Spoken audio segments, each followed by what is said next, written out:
Units and dimensions. तो इसमें सबसे पहले तो हम लोग ये समझते हैं कि हमें पढ़ना क्या है। तो ना तो हमें यूनिट्स पढ़नी है और ना ही हमें डायमेंशंस पढ़नी है, क्योंकि ये जो पूरा चैप्टर है यूनिट्स की अगर हम बात करें तो ऐसा लगेगा यूनिट डायमेंशन में यूनिट भी नहीं पढ़ेंगे, डायमेंशन भी नहीं पढ़ेंगे, पढ़ेंगे क्या। तो यूनिट एंड डायमेंशन में यूनिट्स इसलिए नहीं पढ़नी क्योंकि पूरी फिजिक्स में हर चैप्टर में हम लोग पढ़ेंगे ही, ठीक है भाई। जैसे यूनिट्स जो हैं, जो भी क्वांटिटीज पढ़ेंगे उनकी यूनिट भी साथ में पढ़ेंगे, तो वो तो हर पूरी फिजिक्स में हो ही जाएगा। लेकिन यहाँ कुछ बेसिक पॉइंट्स हैं जो हमें बस देखने हैं और कुछ नहीं। डायमेंशंस में यही चीज डायमेंशन में है कि अगर आपको फार्मूला पता है, डायमेंशन निकालने का तरीका पता है, तो डायमेंशन तो निकाल ही लेंगे। तो हम कोई भी चैप्टर पढ़ेंगे तो उसमें हम डायमेंशन आराम से निकाल लेंगे और वो निकालते भी चलते हैं। तो फिर सवाल ये उठता है कि यहां हम क्या करने जा रहे हैं।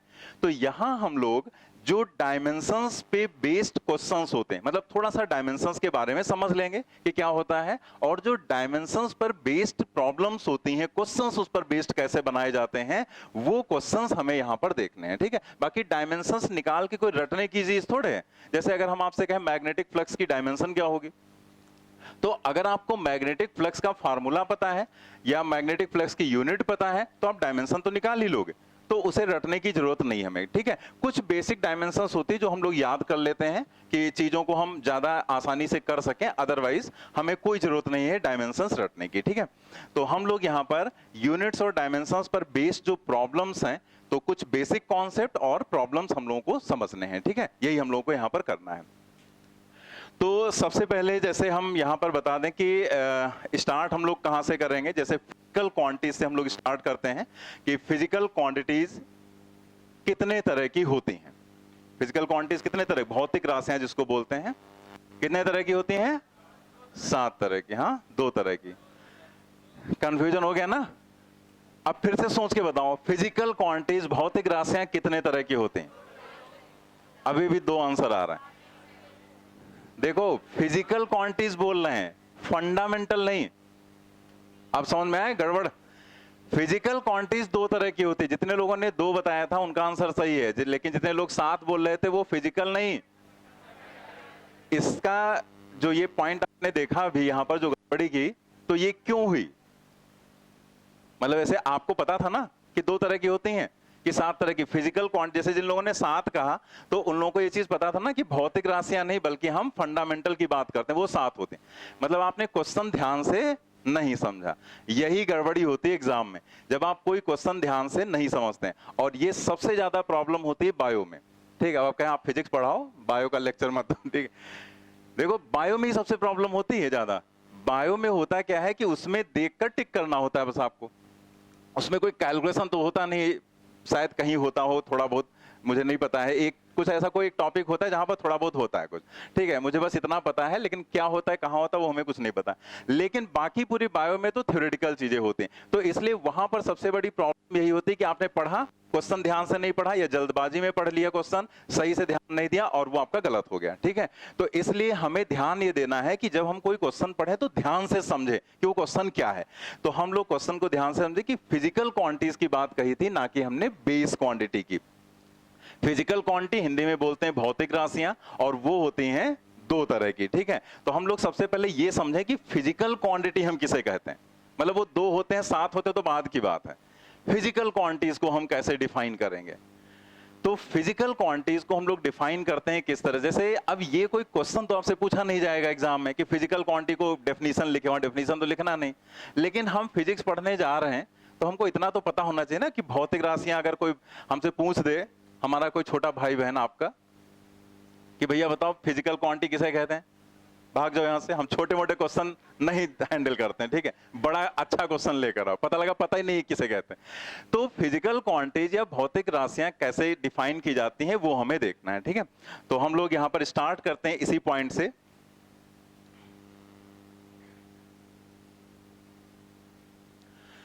डेफिनेशंस यहां पर कुछ लिख दी गई हैं, तो उन डेफिनेशंस को हम लोग एक बार पढ़ना है बस, ठीक है। बाकी हमने बताया कि इसमें मेन क्या है कि हम क्वेश्चंस कहां से पढ़ते हैं, कैसे करते हैं, इस पर वो सारी चीजें हमारी मेन है।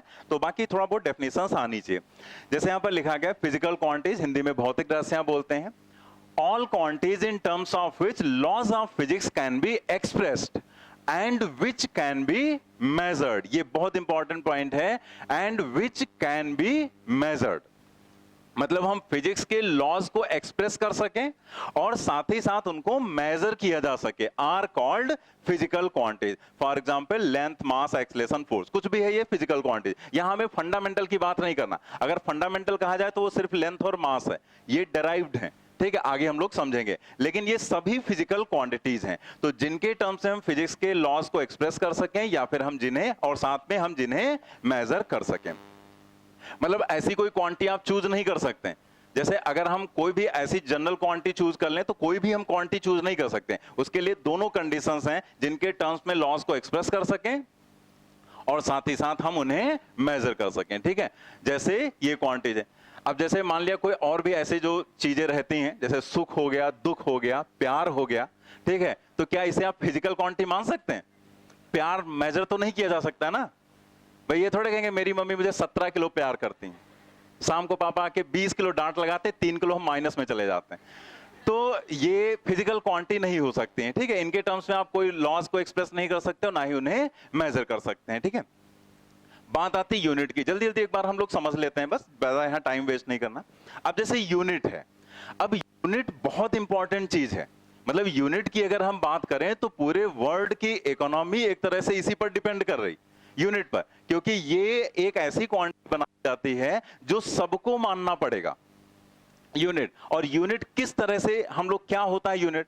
तो यूनिट जो है, जैसे जिस तरह की चीजों को हमें मेजर करना है, जैसे हमें कोई लंबाई मेजर करनी है तो हम लेंथ ले लेते हैं। अगर हमें कोई चीज हैवी ऐसे मेजर करना है तो हम वहां पर किलोग्राम ले लेते हैं। तो होता क्या है कि जिस तरह की चीज है, जैसी चीजें हैं हमारे डेली लाइफ में जो जिसे हमें हैंडल करना है, उन चीजों को मेजर करने के लिए एक कन्वीनियंट तरीका बनाया गया कि भाई हम इसे कैसे ज्यादा इजीली हम लोग हैंडल कर सकते हैं। तो उस तरह की चीजों को ही हम लोग यूनिट मान लेते हैं। जैसे कोई लंबाई है, उसे मेजर करना है हमें, तो उसी टाइप की एक क्वांटिटी को हमने एक स्टैंडर्ड बना दिया और कहा भाई ये स्टैंडर्ड ऐसा है जिसको सभी को फॉलो करना है। मतलब कोई ऐसा नहीं जो इस स्टैंडर्ड को फॉलो नहीं करेगा, ठीक है। तो उसी को हम यूनिट मान लेते हैं और वो जैसी क्वांटिटी होती उसी तरह की क्वांटिटी को लिया जाता है, ठीक है। जैसे कोई चीज लंबाई जैसी दिख रही है, जैसे कोई रॉड है उसको मेजर करना है तो हम लेंथ मेजर करेंगे, उसको तौलेंगे नहीं, ठीक है। जैसे मार्केट में आलू लेने जाओ तो आलू वाले से आप क्या कहेंगे, भाई 2 किलो आलू दे दो, ये थोड़ा 2 मीटर आलू दे दो हमें, ठीक है। नाप के थोड़ा दे नहीं सकता वो, तो वो किलो में ही मेजर करना इजी है, ठीक है, उसको हैंडल करना आसान है। तो हम लोग यहाँ पर यूनिट क्या लेते हैं, in order to measure a physical quantity we assume a certain magnitude of this quantity. मतलब उसी क्वांटिटी का एक मैग्नीट्यूड वहां पर हम मान लेते हैं as a standard and call it unit of that quantity, और उसी को हम यूनिट बोल देते हैं, ठीक है। जैसे लेंथ है, तो लेंथ को मेजर करना है तो हम लोग एसआई यूनिट लेते हैं मीटर, तो हमें मीटर लेना है, मतलब 1 मीटर, 1 मीटर। तो यहां से लेकर आप किसी भी कंट्री में चले जाओ, 1 मीटर सबका एक ही रहेगा, ठीक है। ऐसा नहीं कि 1 मीटर बदल जाएगा, 1 मीटर सबका एक जैसा ही रहेगा। तो इसलिए यहां पर इसे एक स्टैंडर्ड माना जाएगा और इसको सबको मानना पड़ेगा। ऐसा नहीं कि जैसे आप दुकान पे गए कपड़ा लेने, ठीक है, आपने कहा भाई हमको कपड़ा दे दो 5 मीटर, लेकिन मीटर ये हमारा वाला यूज कर लो, ठीक है, तो करेगा वो वही मीटर जिस मीटर से उसने खरीदा है उसी मीटर का यूज करके वो आपको देगा, तो उसी को आपको लेना पड़ेगा। तो वो हो गई यूनिट।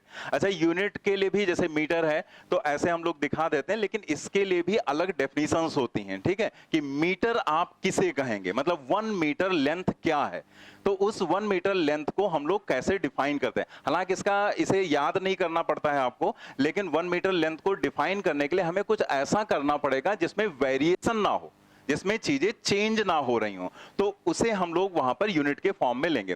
जैसे मान लिया हमने एक रॉड ले ली और उसको हमने रख दिया, हमने कहा भाई यही मीटर है, सबको इसी से लेना है सब कुछ, जो भी जब भी किसी को मीटर की जरूरत है तो इससे नाप लेना, यही मीटर रहेगा। लेकिन वो डेफिनेशन नहीं बन सकती, वो डेफिनेशन नहीं है, क्योंकि मान लिया बहुत ठंड पड़ने लगी तो उसमें कॉन्ट्रैक्शन हो गया, वो थोड़ा छोटा हो गया। मान लिया बहुत गर्मी पड़ने लगी तो वो एक्सपेंड हो गया, बड़ा हो गया, तो उसमें वेरिएशन है, तो उसे हम स्टैंडर्ड नहीं मान सकते हैं, ठीक है। तो हमें जब डेफिनेशन देनी होती है तो हम प्रॉपर डेफिनेशन देते हैं। तो जैसे मीटर की डेफिनेशन जब हम लोग देते हैं तो कैसे देते हैं कि जो लाइट है वो वैक्यूम में 1 सेकंड में कितना चलेगी, उसको हम लोग क्या कहते हैं, मीटर। लाइट वैक्यूम में 1 सेकंड में कितना चलेगी उसे मीटर। तो क्या लाइट की स्पीड वैक्यूम में चेंज होगी? जो बना दी गई वो है। कभी अगर चेंज हो गई, मान लिया कुछ ऐसा पता चला कि नहीं स्पीड चेंज हो गई वैक्यूम में, तो फिर डेफिनेशन को चेंज करा जाएगा, लेकिन अभी तक ऐसा कुछ नहीं है। तो जैसे लाइट के लिए अगर हम बात करें तो जैसे हम सभी लोगों को पता है कि वैसे होता है, कितना होता है 299792458 मीटर पर सेकेंड, ठीक है। ये स्पीड होती है लाइट की, ठीक है। हाँ क्या 729 होता है? नहीं, आई थिंक 792 ही होता है, ठीक है। 792 होता है। क्लियर कर देते हैं इनका, यही होता है, कंफर्म है।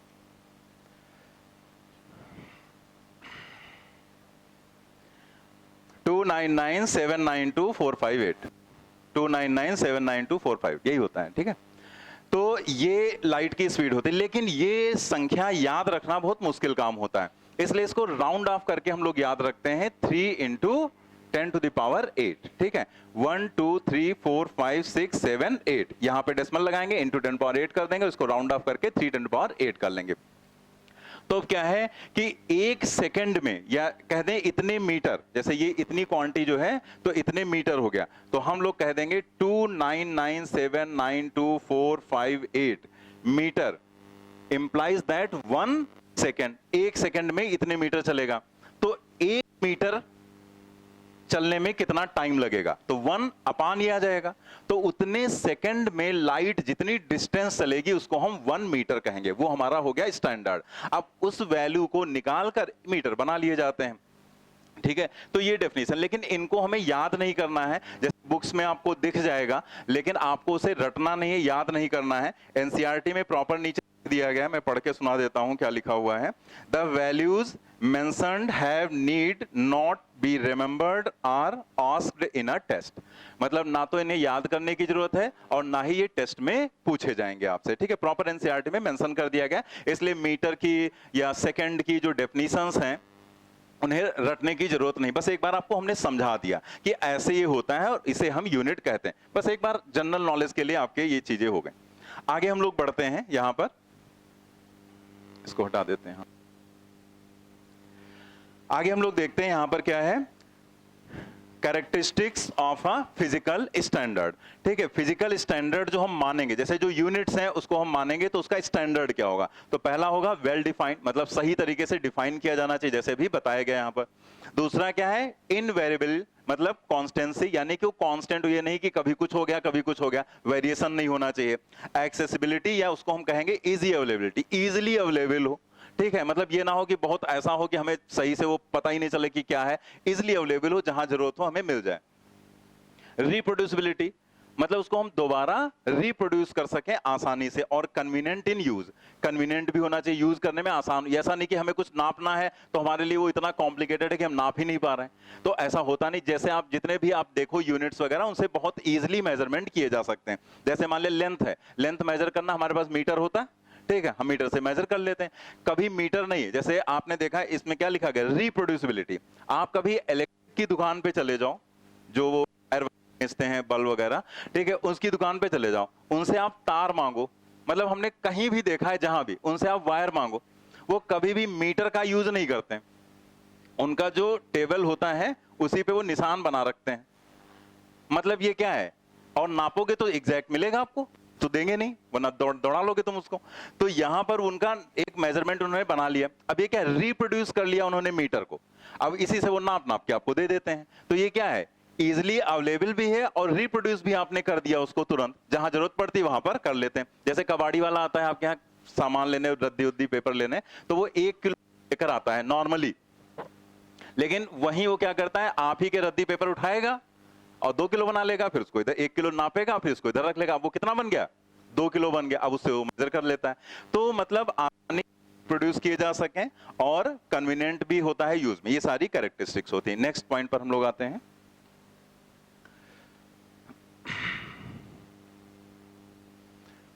Measurement, The measurement of a physical quantity is a comparison of the quantity with its unit.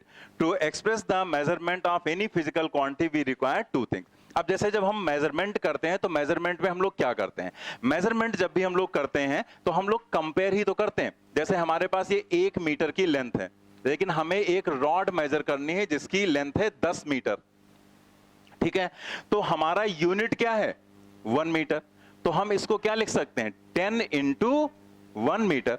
मतलब हम इसे 10 बार कंपेयर करेंगे तो ये क्या हो गया? 10 मीटर हो गया। मतलब हम उसके स्टैंडर्ड से उसको कंपेयर ही तो करते हैं। इसी को हम लोग क्या बोलते हैं? इसी को हम बोलते हैं मेजरमेंट। दो चीजों की क्या रिक्वायरमेंट है फिजिकल क्वांटिटीज में, जो हम लोग पहले देख चुके हैं। जैसे किसी चीज को रिप्रेजेंट करते हैं, जैसे आपने 10 मीटर लिखा तो 10 मीटर क्या है? मैग्नीट्यूड, ठीक है? याद है ना मैग्नीट्यूड में क्या क्या होता है? न्यूमेरिकल वैल्यू एंड यूनिट, ठीक है? पहले लेक्चर में कई लोगों ने बताया था 10 इज द मैग्नीट्यूड, तो हमने समझा दिया था 10 नहीं, 10 मीटर पूरा मैग्नीट्यूड होता है। मतलब मैग्नीट्यूड में दोनों चीजें रहेंगी, यूनिट भी और न्यूमेरिकल वैल्यू भी। तो न्यूमेरिकल वैल्यू और यूनिट दो चीजों की रिक्वायरमेंट होती है। एनयू को हम मेजर या मैग्नीट्यूड बोल देते हैं किसी फिजिकल क्वांटिटी का। एनयू इज इक्वल टू क्या है? Constant. N inversely proportional to 1/u। अब इस बात को समझो आप जरा कि एन यू यानी कि किसी भी क्वांटिटी का, दी गई क्वांटिटी का जो मेजर या मैग्नीट्यूड है वो कांस्टेंट कैसे है, ये हमें समझना है। तो आप देखो, जैसे हमने यहां पर लिया एक लेंथ जिसको हमने कह दिया दिस इज 1 मीटर। हमने कह दिया कि ये क्या है? ये 1 मीटर। ये हटा देते हैं, इसकी कोई जरूरत नहीं, ठीक है? तो ये तो मेजरमेंट बताया गया, ये हो गया 1 मीटर। अब आपको इसे लिखना है तो आप कैसे लिख सकते हैं? आप इसको लिख सकते हैं 1 मीटर, या आपको इसे सेंटीमीटर में कन्वर्ट करना है तो आप कैसे लिखोगे? 100 सेंटीमीटर। या आपको इसे मिलीमीटर में लिखना है तो क्या लिखोगे? 1000 मिलीमीटर। क्या हम 100 सेंटीमीटर लिखेंगे तो इसकी लेंथ बढ़ जाएगी? नहीं बढ़ेगी ना। अगर हम 1000 mm लिख देंगे तो क्या लेंथ बढ़ जाएगी? नहीं बढ़ेगी। यानी कि है वो उतना ही।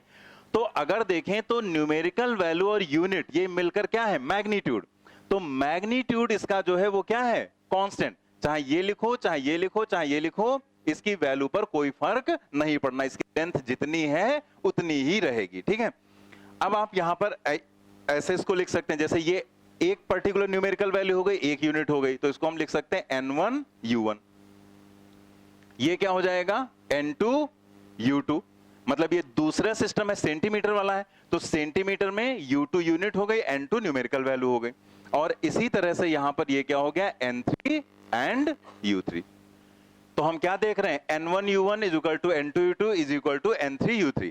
यानी कि कोई भी आप सिस्टम ले रहे हैं, चाहे MKS लो चाहे CGS, किसी भी दी गई क्वांटिटी का मैग्नीट्यूड नहीं बदलेगा। परिमाण जो उसका है वो उतना ही रहेगा जितना है। देख रहे हैं ना? तो हम जैसे हम लोग लिखते हैं ना ऐसे कहीं, जैसे लिखते हैं P1 V1 बराबर P2 V2, तो आप क्या लिखते हैं? PV is equal to constant लिखते हैं ना? तो बिल्कुल वैसे हम यहां भी तो लिख सकते हैं, that is NU is equal to constant. इसको हम लिख सकते हैं कांस्टेंट। और जब NU कांस्टेंट होगा तो N inversely proportional to U होगा। यानी कि अगर यूनिट बड़ी यूज करोगे न्यूमेरिकल वैल्यू छोटी होगी, यूनिट छोटी यूज करोगे न्यूमेरिकल वैल्यू बड़ी होगी। आप देखो यहां पर जब आपने बड़ी यूनिट यूज की तो न्यूमेरिकल वैल्यू 1 है, और जब आप मिलीमीटर बहुत छोटा होता है, तो जब मिलीमीटर यूज कर रहे हो तो न्यूमेरिकल वैल्यू बड़ी है यहां पर। तो न्यूमेरिकल वैल्यू और यूनिट हमेशा इनवर्सली प्रोपोर्शनल रहेंगे, ठीक है? तो ये रिलेशन होता है। बाकी मैग्नीट्यूड किसी भी दी गई क्वांटिटी का चेंज नहीं होगा। अगर आप सिस्टम चेंज करेंगे तो भी उस पर इफेक्ट नहीं पड़ेगा, ठीक है? तो ये आप वहां पर नोट कर लें, जगह होगी वहां पे। वो अभी आगे आएगा।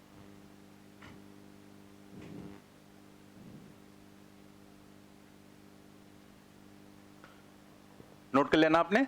तो बात हम लोगों को समझ में आ गई कि यहां पर मैग्नीट्यूड का मतलब क्या है। ये तो हमने पहले ही लेक्चर में समझा दिया था, यहां फिर से एक बार बता दिया गया कि मैग्नीट्यूड परिमाण किसी भी क्वांटिटी का, उसमें दो चीजें होती हैं, न्यूमेरिकल वैल्यू एंड यूनिट, ठीक है? जैसे हम कहीं पर लिखते हैं 10 मीटर, तो ये पूरा ये 10 मीटर होता है, ये पूरा ही मैग्नीट्यूड होता है, ठीक है? ये पूरा मैग्नीट्यूड कहलाता है। और मैग्नीट्यूड किसी दी गई फिजिकल क्वांटिटी का फिक्स रहेगा, कांस्टेंट रहेगा। आप यूनिट कुछ भी यूज करो, आप मीटर बोलोगे सेंटीमीटर बोलो, मिलीमीटर बोलो, मैग्नीट्यूड ये पूरी क्वांटिटी है, तो ये सब आपस में बराबर हैं, ठीक है।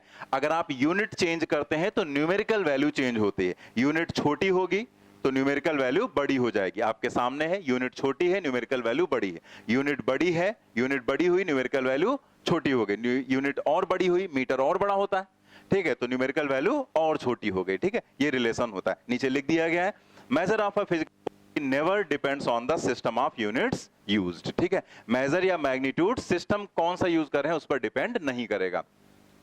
तो थ्योरेटिकल क्वेश्चन ऐसी जगहों से ही बनते हैं, ठीक है। मतलब ये एक बहुत इंपॉर्टेंट पॉइंट है। जैसे मैग्नीट्यूड या मेजर आपसे कह दिया गया कि अगर हम सिस्टम चेंज कर दें, मतलब हम एमकेएस से सीजीएस में चले जाएं, तो किसी भी क्वांटिटी का मैग्नीट्यूड चेंज होगा या न्यूमेरिकल वैल्यू।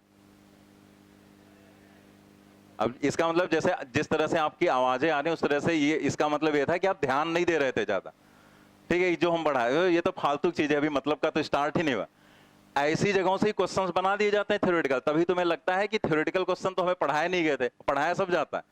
तो आपको यहां पर हमने क्या कहा, फिर से ध्यान दो, हमने क्या पूछा अभी आपसे कि अगर हम किसी भी फिजिकल क्वांटिटी जो दिया गया मेजरमेंट है उसमें अगर हम वहां पर उसका यूनिट चेंज कर दें या सिस्टम चेंज कर दें, एमकेएस से हम सीजीएस में ले जाएं, तो उसका क्या मैग्नीट्यूड बदल जाएगा? बदलेगा? नहीं, नहीं बदलेगा। क्या बदलेगा? न्यूमेरिकल वैल्यू बदलेगी, ठीक है। मैग्नीट्यूड जैसे आप एमकेएस में मीटर लिखते हैं, सीजीएस में सेंटीमीटर लिखते हैं, तो अगर आप एक सिस्टम से दूसरे सिस्टम में गए तो मैग्नीट्यूड चेंज नहीं हुआ, क्योंकि ये वैल्यू इसके बराबर ही है। n1u1 is equal to n2u2। बदल क्या गया? न्यूमेरिकल वैल्यू बदल गई। अगर आपने यूनिट बदल दी तो न्यूमेरिकल वैल्यू बदल जाएगी। यानी कि अगर आप सिस्टम चेंज करेंगे तो न्यूमेरिकल वैल्यू पर इफेक्ट पड़ेगा, लेकिन मैग्नीट्यूड पर नहीं। अब फिर से पढ़ो, measure of a physical quantity never depends on system of units use. ऐसे मान लिया हमें स्टेटमेंट का क्वेश्चन बनाना है, ऐसे हमने एक स्टेटमेंट सही लिखा, 3 गलत लिख दिए, तो आपको जो सही है वो पता है, तो गलत वाले तो समझ में आ ही जाएंगे कि ये सब हो ही नहीं सकता है। तो ध्यान दो, हर चीज पर ध्यान दो, क्योंकि जो पेपर आ रहा है उसमें न्यूमेरिकल्स भी आ रहे हैं और थ्योरेटिकल क्वेश्चंस भी आ रहे हैं, स्टेटमेंट भी आ रहे हैं, तो हर तरह की चीजें आ रही हैं। उसके लिए हमें हर पॉइंट को ध्यान से समझना है, ठीक है।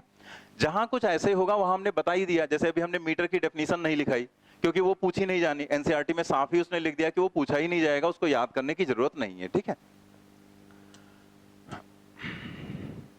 आगे हम लोग बढ़ते हैं।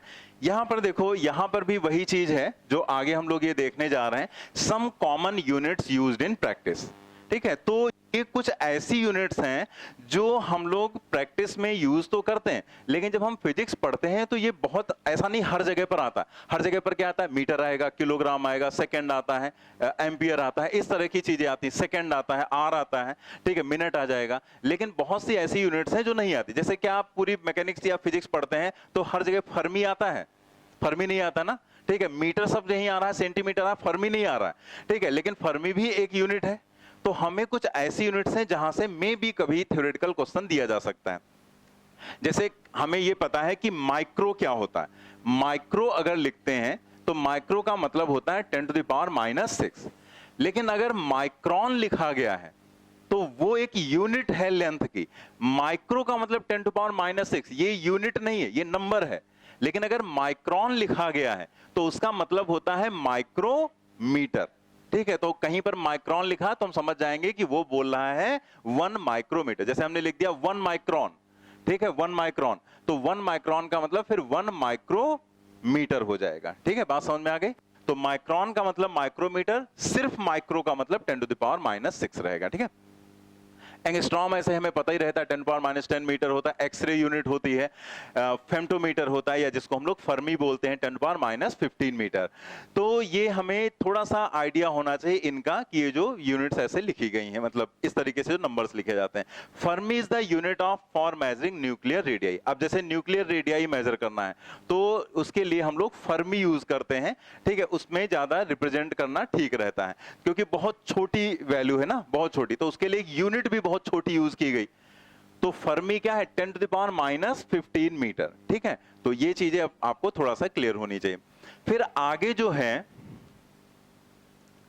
इनमें आपको ये वैल्यूज याद करने की जरूरत नहीं है। मेरे हिसाब से वैल्यूज तो आपसे पूछे नहीं जाएंगे, तो ये वैल्यूज याद करने की जरूरत नहीं रहेगी। मतलब इधर उधर कहीं दे दिया अलग बात है, लेकिन नीट में नहीं पूछा जाएगा, ये वैल्यूज नहीं पूछी जाएंगी। लेकिन क्या पूछा जा सकता है वो भी समझो। आपसे ये पूछा जा सकता है कि लाइट ईयर किसकी यूनिट है। ठीक है, अब जैसे ईयर है तो कंफ्यूजन हो जाता है कि यार ईयर का मतलब तो एक तरह से समय से हो गया। ठीक है भाई, ईयर का मतलब 365 दिन हो गया, उसको हम घंटे में, आवर में कैसे भी कन्वर्ट कर सकते हैं, मिनट सेकंड में। तो लेकिन लाइट ईयर डिस्टेंस की यूनिट है, वो टाइम की यूनिट नहीं है। तो आपको वही चीज बताई जा रही, units of length for measuring very large astronomical distances. जैसे एस्ट्रोनॉमिकल यूनिट है तो सन और अर्थ के बीच की distance, it is the average distance between sun and earth. तो आपको ये याद नहीं करना है, आपको सिर्फ इतना याद करना है कि जो एयू है, ये एस्ट्रोनॉमिकल यूनिट, ये क्या है। तो सन और अर्थ के बीच की एवरेज डिस्टेंस या बहुत बड़ी डिस्टेंसेस को मेजर करने के लिए इसका यूज किया जाता है। ठीक है, ऐसे ही लाइट ईयर क्या है, लाइट ईयर भी डिस्टेंस की, 1 light year is the distance travelled by light in vacuum in 1 year.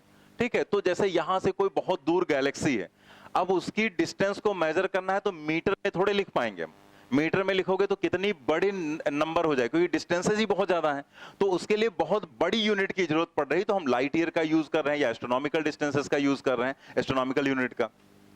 तो आपको बस ये याद रखना है कि ये लाइट ईयर और पैरालैक्टिक सेकेंड। अब जैसे इसमें लिख दिया गया सेकेंड, ठीक है, लेकिन ये सेकेंड से कंफ्यूजन नहीं होना कि ये टाइम की यूनिट है। पैरालैक्टिक सेकेंड क्या है, ये भी डिस्टेंस की यूनिट। एम्स में एक बार क्वेश्चन पूछा गया था ये वाला, ठीक है, कि पैरालैक्टिक सेकंड क्या है। तो पैरालैक्टिक सेकंड जो है डिस्टेंस की यूनिट है, ना कि टाइम की। तो बस आपको ये याद रखना है कि ये तीनों से हम अगर यहां पर देखें तो ये जो है सेक, ये किसकी यूनिट है, टाइम की। अब मान लिया कहीं पर हम ऐसे लिख दें कि यहां पर मान लिया हमने आर लिख दिया, ठीक है, सेकंड लिख दिया, मिनट लिख दिया, और हमने यहां पर सेक लिख दिया, ठीक है। या फिर हमने इसमें से एक गायब कर दिया, यहां पर मान लिया जैसे हमने यहां पर ऐसे लिख दिया, ठीक है, सेक। अब आर मिनट और सेक बीच में लिखा गया और एक में लिख दिया नन, ठीक है, नन यहां पर। अब हमने कह दिया कि इसमें से बताइए कौन सी यूनिट टाइम की नहीं है। टाइम की कौन सी यूनिट टाइम को रिप्रेजेंट नहीं करती है, टाइम की यूनिट नहीं है। तो क्या आंसर होगा, नन, क्योंकि तीनों ही तो टाइम को रिप्रेजेंट कर रहे हैं। आर भी टाइम को रिप्रेजेंट कर रहा है, सेक भी टाइम को रिप्रेजेंट कर रहा है, मिनट भी। लेकिन अगर आपको नहीं पता है तो आप ये भी गलती कर सकते हैं कि यार आर और मिनट तो सुना है हमने, सुनी सुनाई बातों के हिसाब से आंसर जब टिक करते हैं, सेक तो हमने कभी देखा नहीं। अब सेक है, मैंगो सेक, एप्पल सेक, कौन सा सेक है, यही होगा, बनाना सेक, ठीक है। तो यही हम लिख सकते हैं, टिक कर सकते हैं वहां पर कि यही हो सकता है, तो गलती हो सकती है, ठीक है। तो हमें ध्यान रखना है कि सेक जो है वो भी किसकी यूनिट है, टाइम की यूनिट है। 1 सेक कितना होता है, 10⁻⁸ सेकेंड। तो हम लोग इस तरीके से ऐसे क्वेश्चन बनाए जा सकते हैं। ऐसे जैसे यहाँ पर चंद्रशेखर लिमिट है, तो ये क्या है, मास के लिए यूनिट यूज की जाती है। आपको ये वैल्यूज याद करने की जरूरत नहीं है, ठीक है। बस ऐसे जैसे बार्न है, तो बार्न क्या है, न्यूक्लियर क्रॉस सेक्शन, उसके एरिया को मेजर करने के लिए। जैसे अगर कहा जाए न्यूक्लियर रेडियाई मेजर करना है, तो न्यूक्लियर रेडियाई मेजर करेंगे फर्मी में, और न्यूक्लियर सेक्शन का जो एरिया है वो बार्न में यूज किया जाएगा। For measuring every small a very small area the unit used is barn, where 1 barn is this. तो ये वैल्यू याद करने की जरूरत नहीं, बस इतना याद रखना होगा कि बार्न किसकी यूनिट है, एरिया की। SI unit of pressure, pressure के लिए भी अलग अलग यूनिट्स यूज की जाती हैं। तो जैसे नॉर्मली हम लोग पास्कल या न्यूटन पर मीटर स्क्वायर ध्यान रखते हैं, लेकिन बार, टार, ये यूनिट्स भी यूज की जाती हैं। जो बिगर यूनिट है वो क्या होती है, बार, और जो स्मॉलर यूनिट प्रेशर की होती है वो टॉर होती है। और बाकी ये आगे हम लोग पढ़ेंगे ही, इतने सेंटीमीटर ऑफ एचजी या इतने मिलीमीटर ऑफ एचजी, इसका मतलब क्या होता है। तो अभी जस्ट एक आपको थोड़ा सा एक आइडिया दे दिया गया। तो इसमें जो चीजें हैं, जैसे हम लोग पूरी फिजिक्स पढ़ते हैं, कहीं बार्न हम लोग यूज ही नहीं करते हैं, सेक हम लोग यूज नहीं करते हैं, तो इसलिए भूल जाएंगे। इसलिए यूनिट्स में उन यूनिट्स को डाल दिया गया जिनका रेयर यूज होना है कहीं पर, तो आपको ऐसे क्वेश्चन बनाकर दिया जा सकता है। जैसे हमने यहां पर ऐसे डाल दिया, जैसे यही हमने लिखा आर सेक, और यहां पर हमने लिख दिया, एक में लिख दिया हमने बार्न, ठीक है, बार्न लिख दिया यहां पर, और एक में कुछ और लिख दिया, ऐसे मान लिया बार लिख दिया यहां पर। अब आपसे यहां पर कह दिया जाए कि इन चारों में से एरिया की कौन सी यूनिट है, तो मीटर स्क्वायर लिखा होता तो तुरंत बता देते, लेकिन इसमें से अगर बताना हो तो बार्न। लेकिन ये तभी बता पाएंगे जब याद होगा तुम्हें, ठीक है, अगर पता है तो आपने बता दिया, अदरवाइज आप कंफ्यूज हो जाएंगे कि कौन सी यूनिट इसमें सेक है कि बार्न है कि बार है कि क्या है। ठीक है, तो आपको ये चीज याद रखनी है बस कि कौन से किसके लिए यूज कर रहे हैं। ठीक है, बस और कुछ नहीं है। आप तो ये जो पीछे हमने पढ़ा वो बस एक जस्ट एक नॉलेज के लिए था कि हमें थोड़ा पता होना चाहिए कि फिजिकल क्वांटिटी किसको बोलते हैं, यूनिट कैसे किसे कहते हैं, मेजरमेंट का मतलब क्या होता है, मैग्नीट्यूड का मतलब क्या होता है, वहां से भी थ्योरेटिकल क्वेश्चन उठाया जा सकता है। ठीक है, अब हम लोग मेन यहां आते हैं फिजिकल क्वांटिटी। यही क्वेश्चन हमने स्टार्टिंग में पूछा था आपसे कि फिजिकल क्वांटिटीज भौतिक राशियां कितने तरह की होती हैं। ठीक है, तो अब ध्यान रखना दो तरह की, बेस और फंडामेंटल क्वांटिटीज, या फिर दूसरा क्या है, डेराइव्ड क्वांटिटीज। तो बेस या जो फंडामेंटल क्वांटिटीज हैं वो होती हैं 7। ठीक है, तो फिजिकल क्वांटिटीज दो तरह की, लेकिन बेस या फंडामेंटल और डेराइव क्वांटिटी में डिवाइड किया तो बेस या फंडामेंटल जो क्वांटिटीज हैं वो 7 तरह की होती हैं। Mass, length, time, temperature, luminous intensity, electric current and amount of substance. और बेस क्वांटिटीज को छोड़ दो अगर आप, तो जितनी भी क्वांटिटीज बचेंगी, चाहे वो एरिया हो, चाहे वॉल्यूम हो, चाहे एक्सलेशन हो, चाहे टॉर्क हो, चाहे मैग्नेटिक फील्ड हो, इलेक्ट्रिक फील्ड हो, कुछ भी हो, वो सब क्या होंगी, डेराइव्ड। और उन सभी डेराइव्ड क्वांटिटीज को डेराइव कहां से किया जाएगा, फंडामेंटल या बेस क्वांटिटी से, इसीलिए उनको डेराइव्ड क्वांटिटी बोलते हैं। तो क्या लिखा गया, all physical quantities other than base quantities are called derived quantities. Velocity, acceleration, force etcetera, ये सब कैसी हैं, डेराइव्ड क्वांटिटीज। ठीक है, तो क्लियर हो गया ना। तो अब ध्यान रखेंगे फिजिकल क्वांटिटीज दो तरह की, जैसे फिजिकल क्वांटिटीज को भी आगे हम और तरीके से भी डिवाइड करते हैं, लेकिन अगर कुछ मेंशन नहीं है तो दो तरह का। अदरवाइज जैसे आपसे कह दिया जाए, अब मान लिया कह दिया मैग्नीट्यूड और डायरेक्शन के बेसिस पर फिजिकल क्वांटिटीज को कितने तरह से डिवाइड करते हैं, तो फिर 3 तरह से हो जाता है, लेकिन वहां मेंशन किया जाएगा on the basis of magnitude and direction. तब हम वहां पर पढ़ते हैं वेक्टर, स्केलर और टेंसर। ठीक है, तब वो 3 तरह से हो जाता है, लेकिन कुछ मेंशन नहीं तो 2 तरह से, मतलब पूरी फिजिक्स में बेस या फिर डेराइव्ड फिजिकल क्वांटिटीज। ठीक है, अब हम लोग देखते हैं यहां पर फंडामेंटल क्वांटिटीज, एसआई यूनिट और डायमेंशनल सिंबल्स उनके। ठीक है, तो फंडामेंटल तो ये 7 है। ठीक है, mass, length, time, temperature, luminous intensity, electric current and amount of substance, ये 7 बेस या फंडामेंटल क्वांटिटीज हो गई। एसआई यूनिट इनकी क्या होती है, kilogram, metre, second, kelvin, candela, ampere and mole. जैसे आप यहां पर देखो, जो मोल है उसको लिखते ऐसे हैं, लेकिन उसका सिंबल MOL ही सिर्फ यूज किया जाता है, ई नहीं लिखते हैं। ठीक है, वैसे MOL ही होता है, लेकिन सिंबल में ई नहीं लिखा जाता, सिर्फ MOL लिखा जाता है। ठीक है, इनके जो डायमेंशनल सिंबल हैं वो क्या है, MLT, थीटा और K, और कैंडल का CD यूज करेंगे, एम्पियर का A यूज करेंगे, और म्यू या मोल यूज करते हैं किसके लिए, अमाउंट ऑफ सब्सटेंस के लिए, जो डायमेंशनल सिंबल। अब यहां पर देखो कि नॉर्मली कुछ भी अलग अलग बुक्स में यूज किया जाता है। ठीक है, लेकिन अगर आप NCERT में देखेंगे तो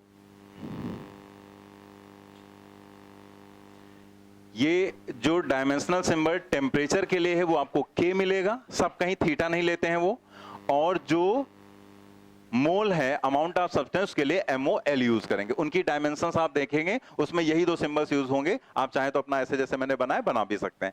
बाकी कुछ बुक्स में थीटा और म्यू भी यूज किया जाता है, तो अगर बाई चांस कभी कहीं यूज कर दिया गया है तो आप थीटा या म्यू यूज कर सकते हैं वहां पर। ठीक है, तो जैसे मैंने बनाया ऐसे बना लो वहां पर।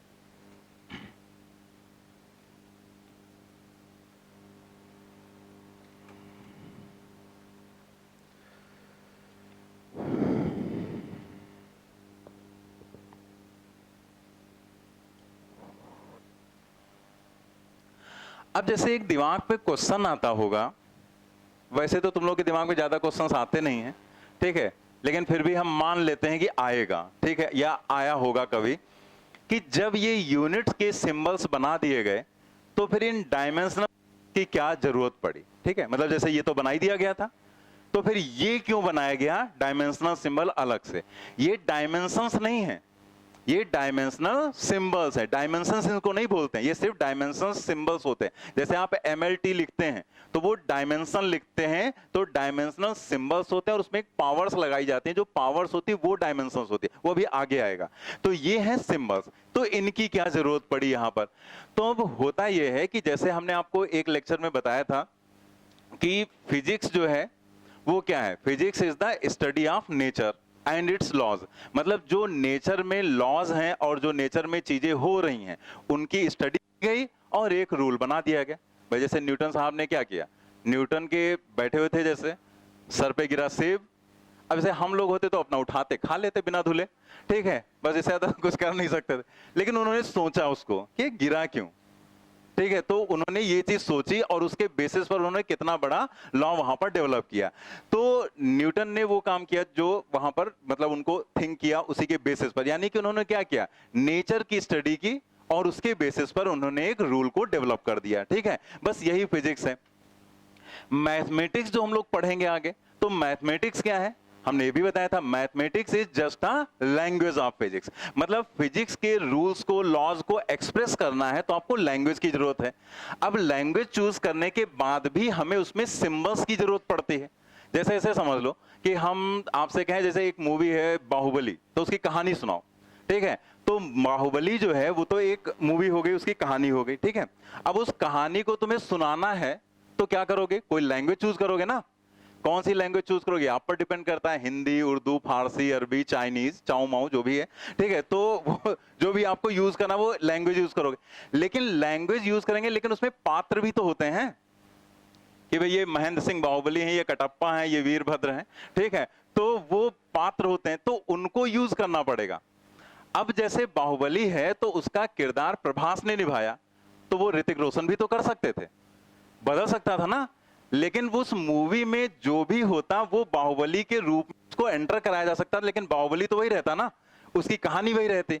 तो इसका मतलब क्या है कि हमें एक लैंग्वेज चूज करनी पड़ती है, फिर उसमें जो किरदार होते हैं वो चूज करने पड़ते हैं।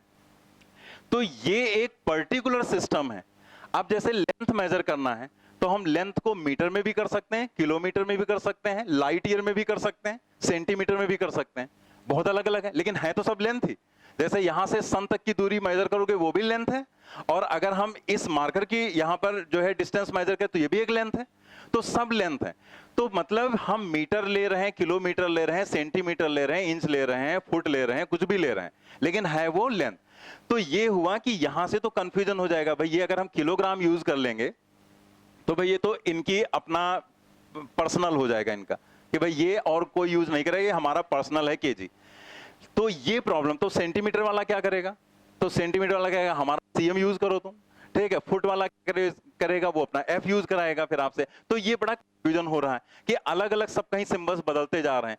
तो ये हुआ कि जो मास है या जो लेंथ है या जो टाइम है उसके लिए कुछ सिंबल्स बना लिए गए। अब जैसे हमने एम लिखा या हमने एल लिया, तो सबको ये एक्सेप्ट करना है, सब लोगों ने इस चीज को मान लिया, ठीक है, कि एल क्या है, लेंथ का डायमेंशनल सिंबल है, मतलब ये लेंथ के लिए यूज किया गया, ये मास के लिए यूज किया गया, ये करंट के लिए यूज किया गया। अब अगर आपको इस मास को किलोग्राम में लिखना है तो आप केजी लिख दो इसकी जगह पर। किसी ने कहा नहीं हमको सीजीएस सिस्टम में जाना है तो आपसे कहा गया भाई मास को में लिख देना, ठीक है। किसी ने कहा हमें एफपीएस सिस्टम में जाना, फुट पाउंड सेकंड वाले सिस्टम में, तो वहां कहा गया भाई आप एम को पाउंड लिख देना। मतलब सबके लिए प्रॉब्लम सॉल्व हो गई, जो जो सिस्टम यूज करना चाहे वो कर सकता है, लेकिन एम अगर हमने लिखा है तो लिखना तुम्हें मास ही पड़ेगा, अगर हमने एल लिखा तो उसकी जगह लिखना तुम्हें लेंथ ही पड़ेगा। तो समझ में आ गया ना कि डायमेंशनल सिंबल की रिक्वायरमेंट क्यों आई, क्योंकि एक पर्टिकुलर सिस्टम बन गया और ये क्या है, डायमेंशनल सिंबल्स यूज कर लिए गए उन्हीं चीजों के।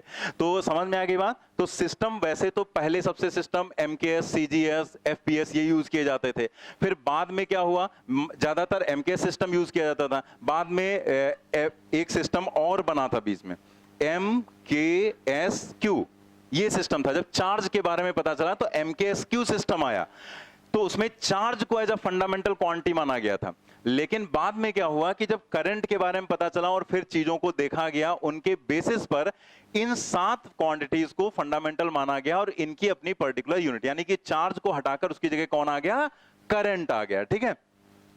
तो यहां पर ये एसआई सिस्टम बना जिसको हम लोग सिंपली क्या बोलते हैं, सिस्टम इंटरनेशनल, ठीक है। तो ये हो गया यहां पर फंडामेंटल और ये उनके एसआई यूनिट्स, और ये हमें डायमेंशनल सिंबल्स जो लेने हैं वो हमने लिख लिए, ठीक है। चलिए आगे बढ़ते हैं हम लोग। तो ये तो फंडामेंटल क्वांटिटीज हो गई। फंडामेंटल क्वांटिटीज के बारे में एक बात और समझ लो, जैसे फंडामेंटल जो है उस फंडामेंटल का मतलब क्या होता है। जैसे चलो से पहले यही बताओ तो फंडामेंटल का मतलब क्या होता है। क्या होता है? Base, basic. ये तो उसी का दूसरा मतलब तुमने बता दिया। फंडामेंटल और बेसिक तो एक ही चीज हो गई ना। हम उसको एक्सप्लेन करने को बोले, मतलब उसकी डेफिनेशन की मौलिक इकाई नहीं, वो तो उसकी हिंदी हो गई।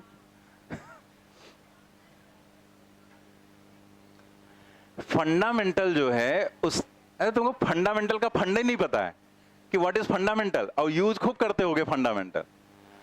फंडामेंटल बहुत क्लियर होना, तो पहले तो फंडामेंटल का फंडा क्लियर होना चाहिए, क्योंकि बड़ी मुश्किल हो जाती है। आप देखो,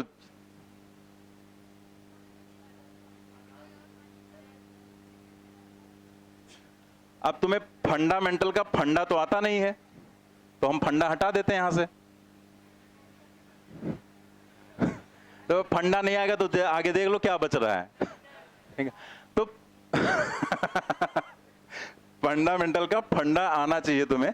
देखो ऐसे मैंने पूछ लिया क्योंकि कभी कभी होता ना कि बहुत सारी ऐसी चीजें आ जाती हैं लाइफ में जिनका इतना ज्यादा हम यूज करते हैं कि हम तुम्हें फंडामेंटल बोलते हैं, तुम्हें पता चल जाता है हम क्या बोल रहे हैं, और पता ना तुमको है ना हमको है, ठीक है? लेकिन हमारा क्लियरेंस हो जाता है कि हाँ भाई अंडरस्टैंडिंग है कि भाई ये चीज ऐसे ऐसे है यहां पर, ठीक है? एक्चुअल में फंडामेंटल को अगर हम एक्सप्लेन करें तो फंडामेंटल का मतलब होता है, अगर हिंदी में बात करें तो मूल स्रोत से संबंधित, ये उसको बोलेंगे। मतलब जो मेन सोर्स है उससे, या फिर हम कह सकते हैं उसको from which everything else produces या जनरेट, और ठीक है, या प्रोड्यूस किया गया हो, तो जहां से सारी चीजों को जनरेट कर रहे हैं, ठीक है? मतलब उसे हम फंडामेंटल कहें, मतलब वो सोर्स है, मूल स्रोत हो गया वो। मतलब जैसे अगर हमने इनको फंडामेंटल कहा है तो यहां से अब सारी चीजें जनरेट की जाएंगी। आप समझना हम बताना क्या चाह रहे हैं, क्यों हमने फंडामेंटल को डिस्कस किया।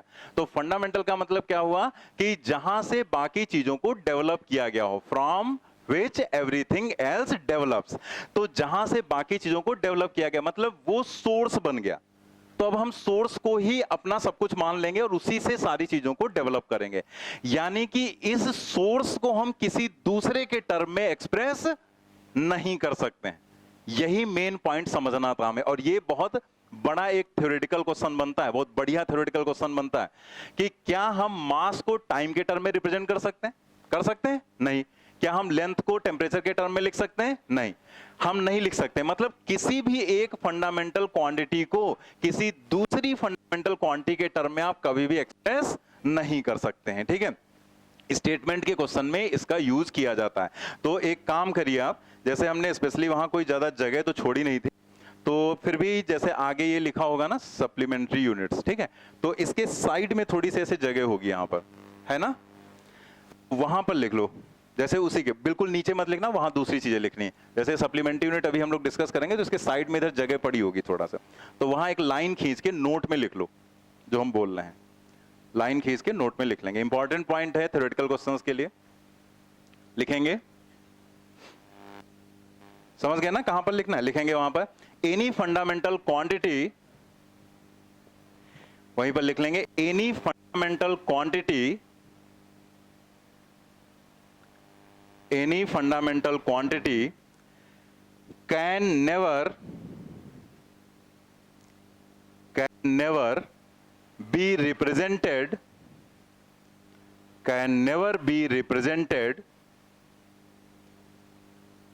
in terms of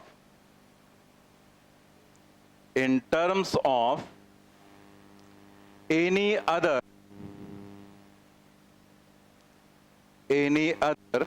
fundamental quantity, in terms of any other fundamental quantity। और ये बहुत इंपॉर्टेंट पॉइंट है, ठीक है? थ्योरेटिकल क्वेश्चन में तो मिलेगा 100%। तो यहां पर इन terms of any other fundamental quantity, ठीक है? मतलब जैसे ऐसे अगर हम पूछे तो शायद आपका आंसर वैसे निकल आता, लेकिन जब सेंटेंस दिया जाता है तो समझ में नहीं आता, तो इसीलिए मैंने वो लिखवा दिया। तो वो चीज यहां से क्लियर भी हो गई कि अगर मास को आप टेम्परेचर के टर्म में लिखना चाहो तो नहीं लिख सकते हैं, लेंथ टाइम किसी को एक दूसरे के टर्म में आप कभी भी एक्सप्रेस नहीं कर सकते, इसीलिए इनको फंडामेंटल कहा गया। मतलब ये सोर्स हो गया, यहां से सारी चीजों को हम जनरेट करेंगे, ठीक है?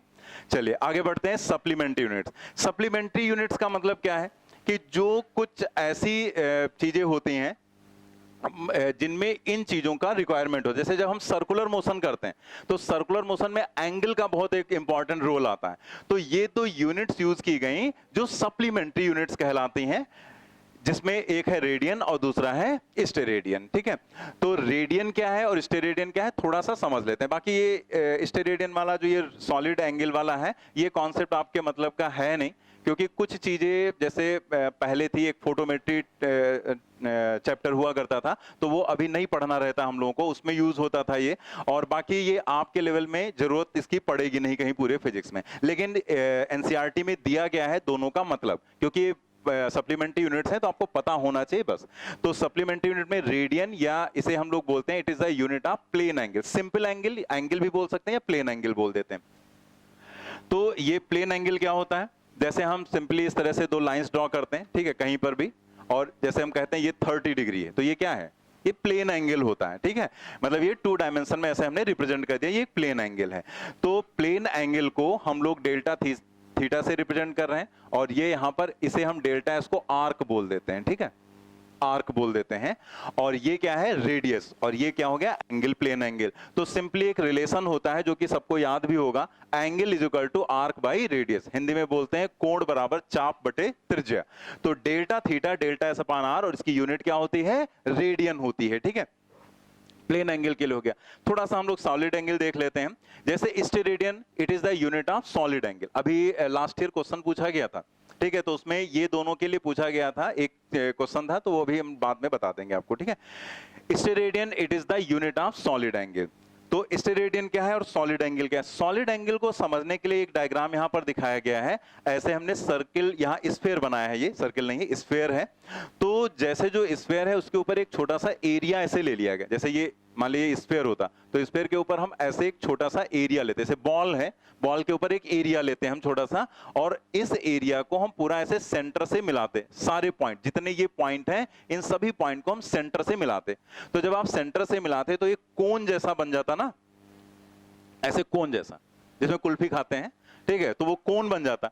तो ये जो कोन है, तो कोन को अगर ऐसे खाली कोन हो, उसको आप देखो यहां पर, तो यहां का जो ये पार्ट होगा वो ऐसा आपको 3D में ऐसे दिखता है ना, ऐसे दिखता है ना, सर्कुलर टाइप से।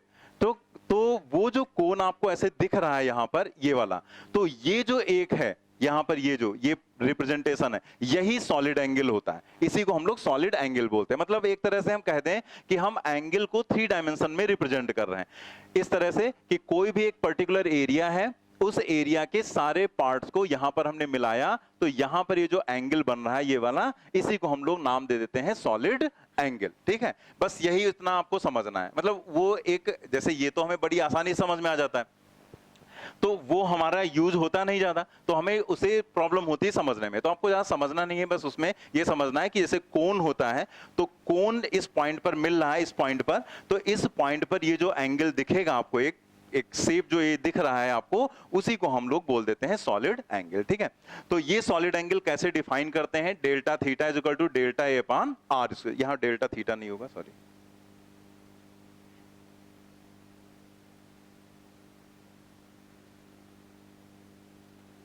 यहां पर ये क्या है, सॉलिड एंगल ओमेगा है, उसमें तो नहीं लिखा हुआ है ना, डेल्टा थीटा लिखा, उसको काट देंगे, डेल्टा थीटा नहीं ओमेगा होगा। ठीक है, ओमेगा, ओमेगा होगा delta A upon R square.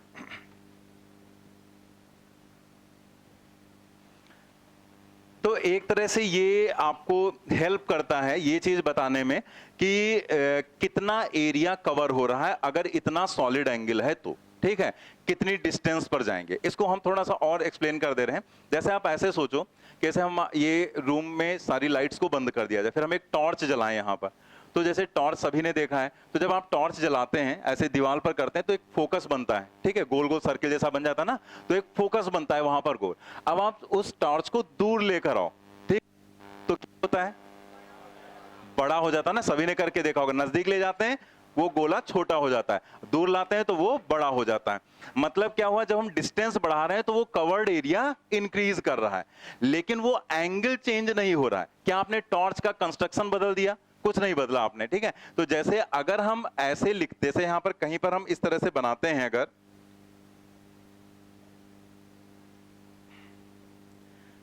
जैसे हम यहां की बात करें, मान ली ये लाइन छोटी सी है, अभी इन लाइंस को हमने बड़ा कर दिया ऐसे, ठीक है, तो क्या ये एंगल बदल जाएगा? नहीं बदलेगा ना। आप चाहे जितना बढ़ाते चलाओ ये एंगल 30 डिग्री ही रहेगा, छोटा कर देंगे तब भी 30 रहेगा। तो वैसे ही कि जैसे जो कोन है, तो कोन जब आपने यहां पर बनाया, तो अगर आप यहां पर ये एंगल देखेंगे ओमेगा, तो ये तो फिक्स है, लेकिन अगर आप डिस्टेंस बढ़ाते चले जाएंगे, ठीक है, तो यहां पर एरिया कम कवर होगा, यहां ज्यादा कवर होगा एरिया, ठीक है। तो आपको पता चल गया कि अगर इतना सॉलिड एंगल हम लेंगे तो इतनी डिस्टेंस पर वो कितने एरिया को कवर कर लेगा, ठीक है।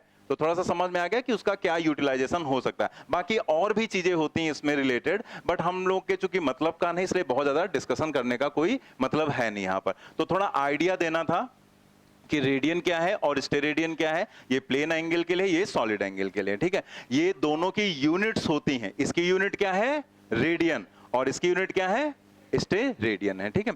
तो इससे रिलेटेड एक क्वेश्चन पूछा गया था, और इसमें डायमेंशंस नहीं होती, इनका देखो कोई डायमेंशनल सिंबल हमने नहीं बनाया, ठीक है। इधर डायमेंशनल सिंबल बनाए गए थे सारी बेस क्वांटिटीज का, लेकिन इनका कोई डायमेंशनल सिंबल नहीं, यानी कि प्लेन एंगल और सॉलिड एंगल का कोई डायमेंशन नहीं होगा, ठीक है।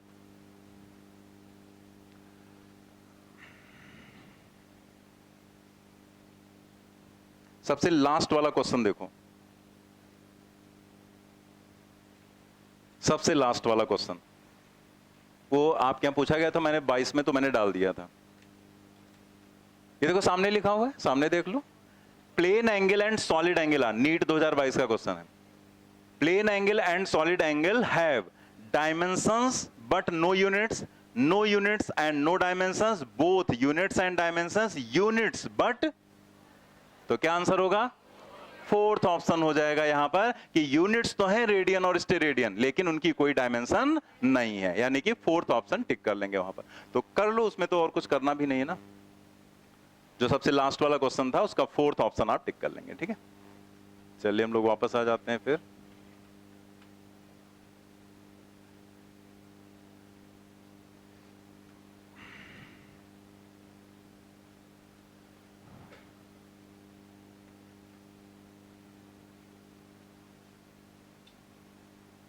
तो देखो क्वेश्चन कहीं से भी बनाया जा सकता है, इसीलिए हर चीज को, हर पॉइंट को ध्यान से समझना है। तो ये हो गया, आगे हम लोग बढ़ते हैं।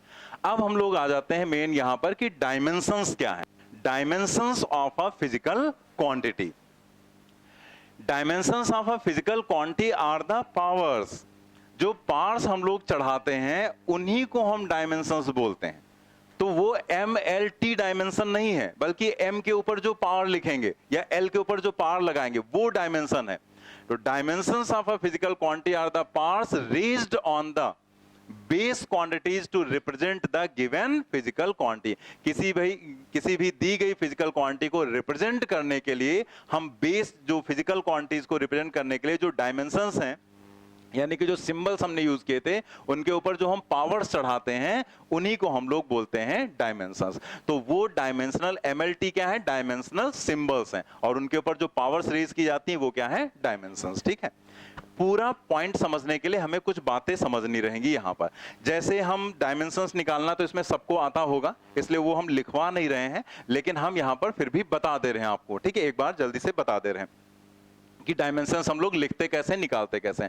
तो हम लोग यहाँ पर वो चीज हम ऐसे लिख देंगे, भी हटा भी देंगे, उसको लिखने की जरूरत है नहीं, क्योंकि सबको आगे धीरे धीरे आइडिया लगी जाए। जैसे कोई भी डायमेंशन हमें लिखना है तो हमें उसका फॉर्मूला पता होना चाहिए।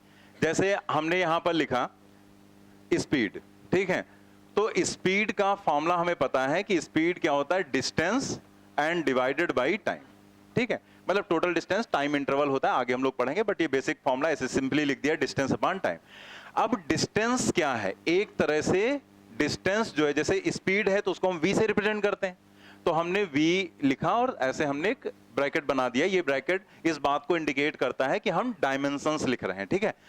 अब डिस्टेंस क्या है? डिस्टेंस एक तरह से लेंथ ही तो होगी। अब डिस्टेंस जैसे किसी एक को दिया गया, उसने उस डिस्टेंस को मीटर में नाप लिया, किसी दूसरे ने वहां पर उसी को किलोमीटर में मेजर कर लिया, किसी तीसरे ने उसको सेंटीमीटर में मेजर कर लिया, तो सबने अलग अलग किया। तो प्रॉब्लम हो जाएगी अगर सब अपना अलग अलग बताना स्टार्ट कर देंगे, तो इसीलिए उन सिंबल्स की रिक्वायरमेंट हुई। तो सिंबल सबके लिए एक है। अब डिस्टेंस लेंथ है ना, तो चाहे आपको किलोमीटर में लिखना हो चाहे मीटर में, लेकिन हम किलोमीटर मीटर की बात नहीं करेंगे, हम लोग सिंबल्स यूज करेंगे। यानी कि जो किलोमीटर में लिखना चाह रहा है या जो मीटर में या जो सेंटीमीटर में, उन सबको एक ही सिंबल यूज करना पड़ेगा। डिस्टेंस का कौन सा? एल ही यूज करना पड़ेगा, क्योंकि वो लेंथ है एक तरह से। तो हम डिस्टेंस की जगह पर लिखेंगे एल और टाइम की जगह पर लिखेंगे T, and then it is L T minus 1 ऊपर जाएगा। बस ऐसे ही डायमेंशंस निकालते हैं हम। तो ये कोई बहुत बड़ी चीज तो है नहीं, पूरे फिजिक्स में हम लोग निकालते रहेंगे अलग अलग जगह पर। फिर इसी तरह से जैसे मान लिया एक और चीज देख लेते हैं, जैसे मान लिया एक्सेलरेशन है, त्वरण जिसको बोलते हैं। तो एक्सेलरेशन क्या होता है? Change in velocity divided by time interval, ठीक है, मतलब rate of change of velocity. Definitions वगैरह सब लोग आगे पढ़ेंगे, अभी सिर्फ बेसिक फॉर्मूला बता रहे हैं। ये हो गया। अब इसका हमें डायमेंशन निकालना है। तो डायमेंशन निकालने के लिए हमने ए का डायमेंशनल सिंबल मतलब ऐसे बना लिया, बस ए ही, ठीक है। अब इसके बाद हमें लिखना है डेल्टा वी। अब चाहे, ये पॉइंट ध्यान देना, ये कई लोग कंफ्यूज होते हैं, चाहे हम वेलोसिटी लिखें और चाहे चेंज इन वेलोसिटी लिखें, दोनों का डायमेंशन तो सेम ही होगा ना, कि अलग अलग होगा? अगर आप एमकेएस या एसआई सिस्टम में वेलोसिटी की यूनिट लिखना चाहते हैं तो क्या लिखोगे? अरे कोई बहुत बड़ा पहाड़ नहीं पूछा तुमसे, मीटर पर सेकेंड। एसआई सिस्टम में वेलोसिटी मीटर पर सेकेंड होगा ना। और अगर चेंज इन वेलोसिटी लिखना हो तो भी मीटर पर सेकेंड। भाई इतने में से इतना घटा दिया तो सेकंड में से सेकंड घटाओगे तो सेकंड ही तो रहेगा। मीटर में से मीटर घटाओगे तो मीटर रहेगा। मीटर पर सेकंड में से मीटर पर सेकंड घटाओगे तो मीटर पर सेकंड रहेगा। यानी कि वेलोसिटी हो चाहे चेंज इन वेलोसिटी हो, डायमेंशन नहीं बदलेगी। ये नहीं कि यहां पर जैसे हमने लिख दिया कि टाइम की डायमेंशन है और उसमें से हमने टी घटा दिया, तो बताओ क्या होगा? पता लगा, उठा के लिख दिया 0, ठीक है, क्योंकि हम डायमेंशन ही पता है। जैसे हमने लिख दिया T2 माइनस T1, तो हमें ये नहीं पता है कि न्यूमेरिकली दोनों बराबर हैं कि नहीं, हमें वो दिए नहीं गया मान लिया। तो हम क्या मानेंगे? हम यही मानेंगे दोनों अलग अलग चीजें होंगी। भाई ये कुछ अलग टाइम होगा, ये मान ले 5 सेकंड है, 3 सेकंड है, तो 5 में से 3 घटाएंगे तो 2 सेकंड आएगा ना, तो 2 सेकंड में ही आएगा। यानी कि टाइम की डायमेंशन से जब टाइम की डायमेंशन सब्ट्रैक्ट करेंगे तो टाइम ही लिखना है आपको, ठीक है। ऐसे ही ऐड करेंगे, अगर इसी को हम ऐड कर दें तो भी वही रहेगा, यानी कि 2 टाइम्स टी लिख दिया। तो समझ गए ना बात? तो टाइम में से टाइम घटाओ या सेकंड में से वो किलोग्राम में से किलोग्राम घटाओ तो किलोग्राम ही मिलना है आपको, ठीक है। तो जब हम डायमेंशंस की बात करते हैं, क्योंकि ये बहुत ऐसा पॉइंट है जो कई लोग कंफ्यूज हो जाते हैं, तो हम लोग जब ये चीज कर रहे होते हैं तो हम लोग डायमेंशन से डील कर रहे होते हैं, ना कि उनकी न्यूमेरिकल वैल्यू से। आगे ये चीज और आएगी तो हम और अच्छे से एक्सप्लेन कर देंगे, वहां पर जब सामने रहेगा तो और क्लियर हो जाएगा आपको, ठीक है। तो समझ में आ गया ना, वेलोसिटी और चेंज इन वेलोसिटी दोनों की डायमेंशंस सेम, यानी कि यहां पर हम लिखेंगे LT माइनस 1। और इसी तरह से टाइम में से टाइम घटाओगे तो टाइम ही मिलेगा, यानी कि डेल्टा टी का भी डायमेंशनल सिंबल क्या होगा? टी। तो यहां पर हम लिखेंगे T माइनस 2। भाई ये ऊपर जाएगा तो -1 -1 -1 -2 हो जाएगा, ठीक है। ये एक्सेलरेशन हो गया। ऐसे ही अगर हम फोर्स लिखना चाहें तो सभी को पता है F बराबर ma।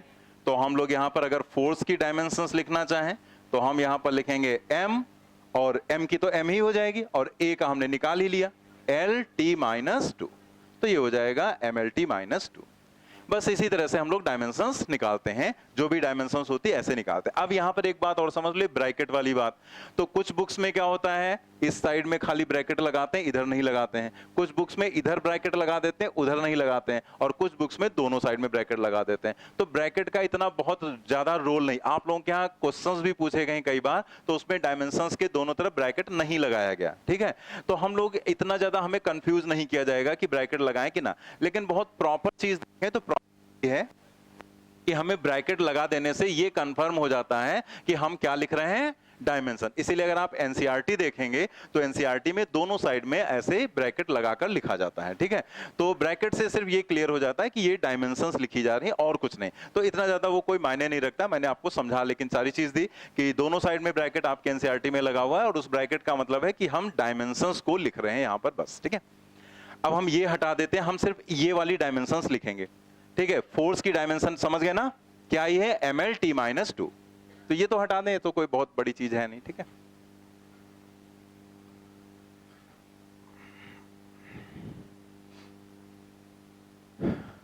तो हम लोग यहां पर देखने जा रहे हैं कुछ बातें। जैसे अगर आपसे कहा जाता है, जैसे इन चीजों पे नॉर्मली लोग ध्यान नहीं देते हैं कि डायमेंशनल फार्मूला क्या होता है, डायमेंशनल इक्वेशन का मतलब क्या होता है और डायमेंशन ऑफ फोर्स इन मास का मतलब क्या होता है। मतलब ये तीनों सेंटेंसेस जो हमने बोले इनका मतलब क्या है। जैसे हमने कहा डायमेंशनल फार्मूला, तो उससे आप क्या समझते हैं, डायमेंशनल इक्वेशन तो उसका क्या मतलब है, और dimension of force in mass time and length तो उसका क्या मतलब है। तो ये तीनों बातें यहां पर समझाने जा रहे हैं, ठीक है। तो जैसे हमें लिखना है डायमेंशनल फार्मूला ऑफ फोर्स, पहले देख लो फिर नोट कर लेना अभी, ठीक है। डायमेंशनल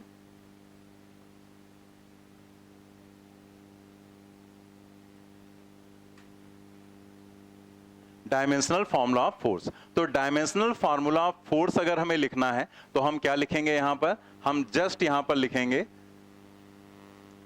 जो हमने निकाला था, क्या निकाला था, mL_t-2।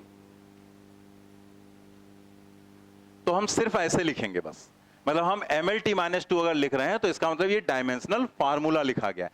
लेकिन अगर हमें लिखना है डायमेंशनल इक्वेशन, हमने लिखा डायमेंशनल इक्वेशन ऑफ फोर्स, अगर हमें इक्वेशन फॉर्म में लिखना है तो हम कैसे लिखेंगे, इक्वेशन फॉर्म में हमें अगर लिखना है तो हम कैसे लिखेंगे, F लिखेंगे फोर्स का सिंबल, और फिर हम इक्वेशन के फॉर्म में लिखेंगे इक्वल लिखेंगे, और देन हम लिखेंगे mL_t-2, ठीक है। ये हो जाएगी यहां पर डायमेंशनल इक्वेशन। ये डायमेंशनल फॉर्मूला ऐसे लिखना और डायमेंशनल इक्वेशन ऐसे लिखना। लेकिन यहीं पर अगर आपको लिखना है डायमेंशन ऑफ फोर्स इन मास, जैसे अगर हमने ऐसे लिखा डायमेंशन ऑफ फोर्स इन मास, तो अभी आपको डायमेंशन की डेफिनेशन क्या बताई गई थी कि जो बेस क्वांटिटीज होती हैं उनके ऊपर जो पावर्स लगाते हैं उसी को हम क्या बोलते हैं, डायमेंशन। तो अगर आपसे कहा गया डायमेंशन ऑफ फोर्स इन मास, तो मास की पावर क्या है, क्या है, 1। मास के ऊपर पावर क्या है, 1। तो यहां पर आंसर आपको देना है सिर्फ 1। ऐसे ही अगर उसने हमसे कह दिया dimension of force in length, तो क्या लिखेंगे, अगेन 1 लिखेंगे क्योंकि लेंथ की भी पावर क्या है, 1। और ऐसे उसने हमसे कह दिया dimension of force in time, तो क्या लिखेंगे, -2, तब हम आंसर देंगे -2। तो पता लगा, अगर आपको नहीं पता है, उसने पूछ दिया dimension of force in time, तो आपने सोचा पता नहीं क्या पूछ रहा है, मतलब इतना तो समझ में आएगी स्टार्टिंग का डायमेंशन ऑफ फोर्स, तो पता लगा उठा के डायमेंशन ऑफ फोर्स लिख दिया वहां पर, तो गलत हो जाएगा ना, क्योंकि उसने डायमेंशन ऑफ फोर्स नहीं पूछा, उसने कहा what is dimension of force in time, तो सिर्फ टाइम की पावर लिखना है। अच्छा, अगर हम आपसे यहां पर पूछें डायमेंशन ऑफ फोर्स इन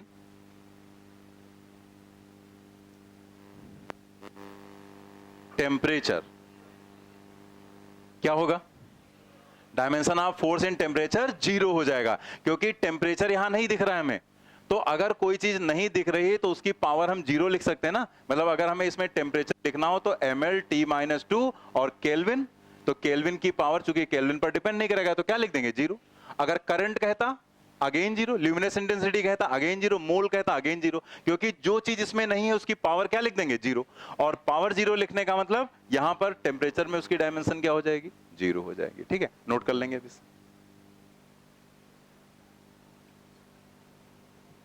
सिर्फ लिखने का डिफरेंस है। डायमेंशनल फार्मूला और डायमेंशनल इक्वेशन में सिर्फ लिखने का डिफरेंस है और कुछ नहीं। जैसे फार्मूला लिखा गया तो सिर्फ आप ऐसे लिख रहे हैं, इतना, सिर्फ आप इतना पार्ट लिख रहे हैं, ये वाला पार्ट, ये पार्ट सिर्फ लिख रहे हैं, ये तो मैंने ऐसे लिखा है कि इसको क्या लिख रहे हैं, ठीक है, तो सिर्फ आप इतना लिख रहे हैं। जब इक्वेशन कहा गया तो हम लिखेंगे F इज इक्वल टू करके, ठीक है, बस, और कोई अंतर नहीं, चीजें उधर साइड में एक ही जैसी रहेंगी। नोट कर लेंगे इसे।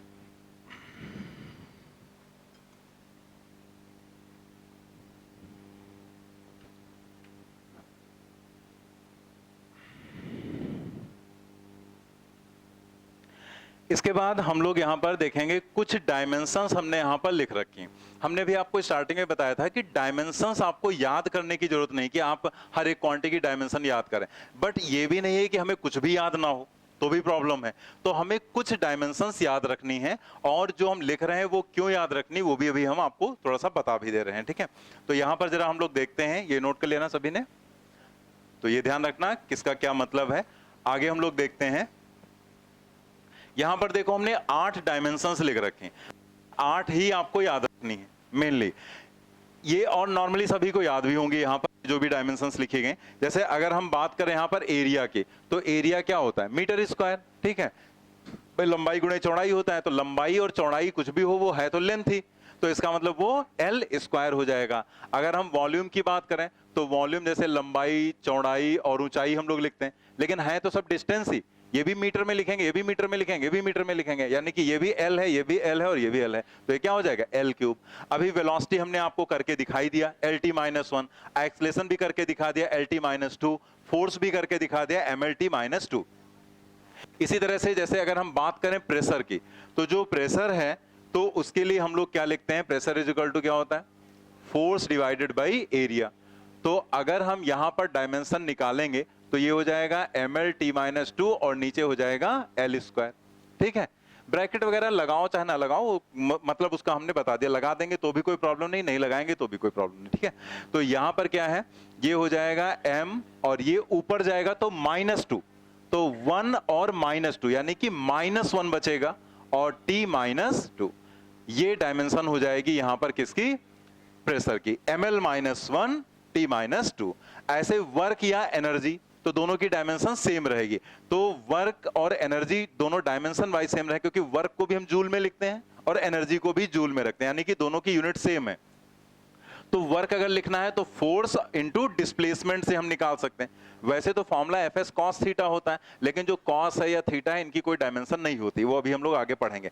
तो फोर्स इनटू डिस्प्लेसमेंट, तो जब आप डायमेंशन रखेंगे तो फोर्स क्या हो जाएगा एम एल टी -2, और एस के लिए जो डायमेंशन है वो तो डिस्टेंस या डिस्प्लेसमेंट जो भी रखेंगे वो होगा एल ही, तो ये डिस्प्लेसमेंट होता है, तो यहां पर क्या जाएगा एल, तो ये हो जाएगा एम एल स्क्वायर टी -2।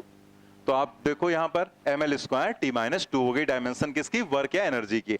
और ऐसे चार्ज के लिए एटी, तो Q is equal to I T, हम लोग जानते हैं ये चीज आगे हम लोग इलेक्ट्रोस्टेट में पढ़ेंगे, और Q is equal to I T, I का डायमेंशनल सिंबल क्या होगा A और T का डायमेंशनल सिंबल T, इसलिए जो चार्ज है उसकी डायमेंशन क्या हो जाएगी AT। अब आपको सिर्फ यही याद रखने हैं और ये सभी को याद भी होंगे, ठीक है। बस हो सकता है प्रेशर थोड़ा सा दिमाग में जल्दी नहीं आता है, तो उसको याद रख लेना, ml -1 t -2 होता है। अब आप सोच रहे होंगे कि इन डायमेंशंस को क्यों बताया गया यहां पर, क्योंकि पूरी फिजिक्स में अगर आप कहीं पर भी डायमेंशंस निकालेंगे, पूरे फिजिक्स की हम बात कर रहे हैं, तो ज्यादातर जगह पर आपको इन्हीं चीजों की जरूरत पड़ने वाली, बस, ठीक है। मतलब इसके अलावा आपको बस फार्मूला पता होना चाहिए, आप कोई भी डायमेंशन अपने दिमाग में लेंगे आपको यहीं से निकालकर वो मिल जाएगी। जैसे मान लेते हैं हम लोग यंग्स मॉडुलस की डायमेंशन निकालना चाह रहे हैं, ठीक है, तो यंग्स मॉडुलस जो है उसकी डायमेंशन होती है स्ट्रेस अपॉन स्ट्रेन, ठीक है। वैसे longitudinal stress upon longitudinal strain होता है, यंग्स मॉडुलस प्रतिबल बटे विकृति, ठीक है। तो हम लोग अगर निकालेंगे तो यहां पर हो जाएगा स्ट्रेस, ठीक है। पूरा भी हम डेफिनेशन वाइज सारी चीजें नहीं लिख रहे हैं, ठीक है, तो उसको जब पढ़ेंगे तब पूरा समझेंगे। जैसे स्ट्रेस क्या है, स्ट्रेस की डायमेंशन, स्ट्रेस भी फोर्स अपॉन एरिया होता है, लेकिन रियलिटी ये है कि वो फोर्स अपॉन एरिया नहीं होता है, वो रेस्टोरिंग फोर्स अपॉन एरिया होता है। फोर्स अपॉन एरिया कहने से बहुत सारी चीजें गलत हो जाएंगी, रेस्टोरिंग फोर्स अपॉन एरिया कहने से चीजें सही रहेंगी। रेस्टोरिंग फोर्स लेकिन होगा फोर्स के बराबर ही, क्योंकि हम लोग जितना भी पढ़ते हैं वो विद इन इलास्टिक लिमिट पढ़ते हैं, मतलब कॉन्सेप्ट बढ़ता चला जाता है फिर, ठीक है। तो रियलिटी जानने के लिए हमें वहीं वापस चलना पड़ेगा, तो हम लोग अभी वहां नहीं चलते हैं, हम लोग यहां पर पूरा ऐसे समझ लेते हैं, बस स्ट्रेस डिवाइडेड बाई स्ट्रेन। तो स्ट्रेस जो होता है वो फोर्स होता है, फोर्स अपॉन एरिया, तो फोर्स अपॉन एरिया प्रेशर ही तो है, तो इसका मतलब इसकी जो डायमेंशन हो गई वो क्या हो गई ml -1 t -2। और स्ट्रेन का मतलब होता है कि जैसे लॉन्गिट्यूडिनल स्ट्रेन लिखते हैं तो change in length upon original length, यानी ऊपर भी लेंथ और नीचे भी लेंथ, यानी कि इसकी कोई डायमेंशन नहीं होगी। तो जब इसकी कोई डायमेंशन नहीं तो यही इसका आंसर हो जाएगा, ठीक है। तो देखो हमें प्रेशर पता था, हमने यंग्स मॉडुलस का निकाल लिया। आप कोई भी क्वांटिटी लें, जैसे सपोज कर लिया हमने लिया इलेक्ट्रिक फील्ड, अब इलेक्ट्रिक फील्ड की अगर हम बात करें तो इलेक्ट्रिक फील्ड जो है उसकी हमें बस डेफिनेशन पता होना चाहिए कि E इज इक्वल टू होता है F अपॉन Q, यही तो फॉर्मूला होता है, ठीक है। तो अगर फोर्स पर पॉजिटिव टेस्ट चार्ज हम लोग जो बोलते हैं, तो अगर पता है तो फोर्स की डायमेंशन पता है, चार्ज की डायमेंशन हमें पता है। अब बात आती है जैसे पोटेंशियल, इलेक्ट्रिक पोटेंशियल V, तो पोटेंशियल की हमें बस पता होना चाहिए फार्मूला W/Q, वर्क की डायमेंशन हमें पता है, चार्ज की डायमेंशन हमें पता है। तो आप देख रहे हो सब वहीं से रिलेट हो रही है ना। मैग्नेटिक फील्ड का फार्मूला आपको पता होना चाहिए। जैसे एक फार्मूला सिंपल होता है F=IBL, मतलब कोई भी अगर हम चार्ज, कोई भी करंट कैरिंग कंडक्टर हम किसी मैग्नेटिक फील्ड में रखते हैं तो उसमें फोर्स लगता है इस फॉर्मूले के थ्रू। तो अगर हम इस फॉर्मूले में देखें, हमें मैग्नेटिक फील्ड की निकालनी है डायमेंशन, फोर्स की डायमेंशन पता है, करंट की पता है, लेंथ की पता है, मैग्नेटिक फील्ड आ गया थ्रू। आप कहीं पर भी कोई भी डायमेंशन निकालना चाहेंगे, नॉर्मली तुम्हें यही जरूरत पड़ने वाली है जो यहां पर लिखा गया है, ठीक है। पूरी फिजिक्स की हम बात कर रहे हैं, तो इसीलिए हमने इन 8 को लिख दिया यहां पर कि इन 8 को याद रखना है, क्योंकि इससे फिर ये नहीं कि पता लगा वर्क पूछ रहा, बैठ के सोच रहे हैं वर्क की डायमेंशन क्या होगी, वो ना सोचना पड़े। आप इन सभी को याद रखेंगे जो कि नॉर्मली याद भी होंगी आपको, ठीक है।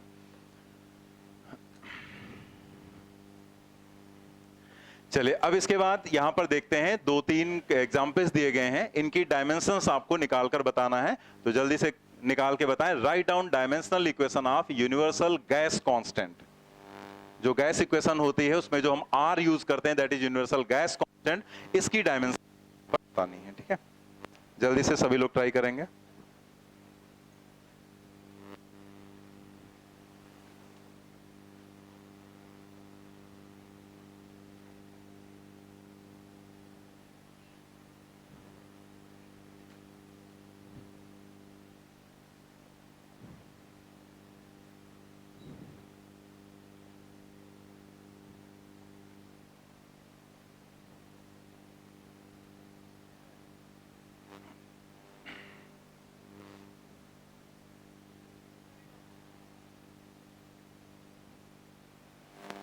थर्ड, फर्स्ट, फोर्थ,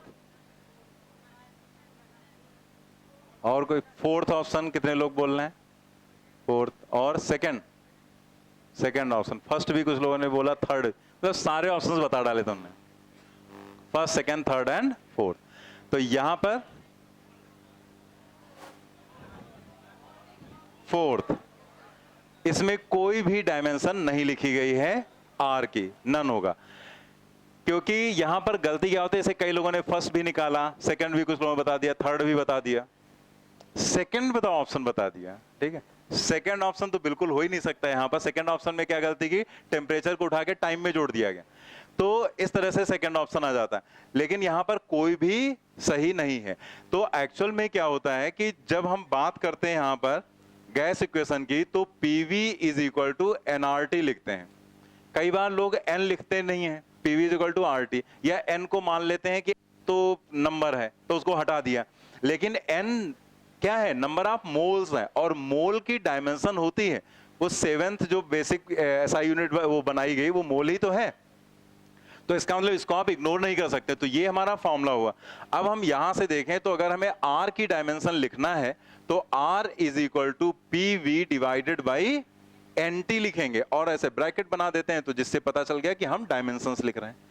अब प्रेशर की जो डायमेंशन है वो क्या है, ml-1 T-2, वॉल्यूम के लिए L3, और जो नंबर ऑफ मोल्स हैं उसके लिए MOL, और जो ये T है वो T क्या है, वो T टेम्परेचर है यहां पर, ठीक है। ये जो नीचे लिखा गया है ये एब्सोल्यूट टेम्परेचर होता है, तो इस एब्सोल्यूट टेम्परेचर, ये नहीं TOT देखा गया है तो भाई भाई इनको जोड़ देते हैं आपस में, तो ये इसमें नहीं जुड़ेगा, क्योंकि ये टेम्परेचर है और वो क्या है, टाइम है। तो ये जो T है ये टेम्परेचर, और टेम्परेचर का डायमेंशनल सिंबल K, तो यहां पर हम लिखेंगे K। दैट मीन्स यहां पर अगर आप इसे सॉल्व करें तो ये ml² T-2 हो जाएगा, ml² T-2, देखो आप, ये -1, ये +3, तो माइनस, यहां पर 2 बचेगा, ये -2 है, और फिर ये ऊपर जाएगा तो K-1 एंड मोल -1, तो ये यहां पर इसका डायमेंशन होगा, ठीक है। इसमें से कोई भी सही नहीं था।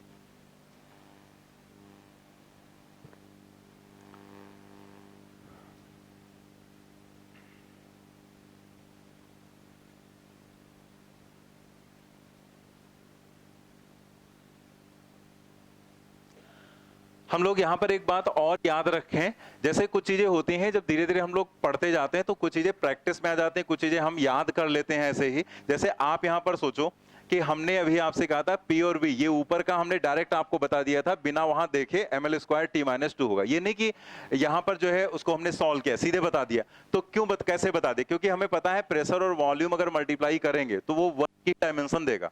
आपको हो सकता है याद हो कि हीट में हम लोग एक फॉर्मूला पढ़ते हैं वर्क के लिए, W = P × डेल्टा V, याद है? तो मतलब हमारे दिमाग के अब ये आ गया कि कहीं पर भी अगर प्रेशर और वॉल्यूम हम मल्टीप्लाई करेंगे तो वो वर्क या एनर्जी की ही डायमेंशन देगा। तो हम बिना सोचे समझे यहां पीवी और ये अलग अलग लिखने की बजाय हम डायरेक्ट इसकी जगह लिख सकते थे ml स्क्वायर T-2। बात क्लियर हो गई ना? तो हम डायरेक्ट उसे लिख सकते थे, तो ये यहां पर डायमेंशन हो गए। क्लियर हो गया?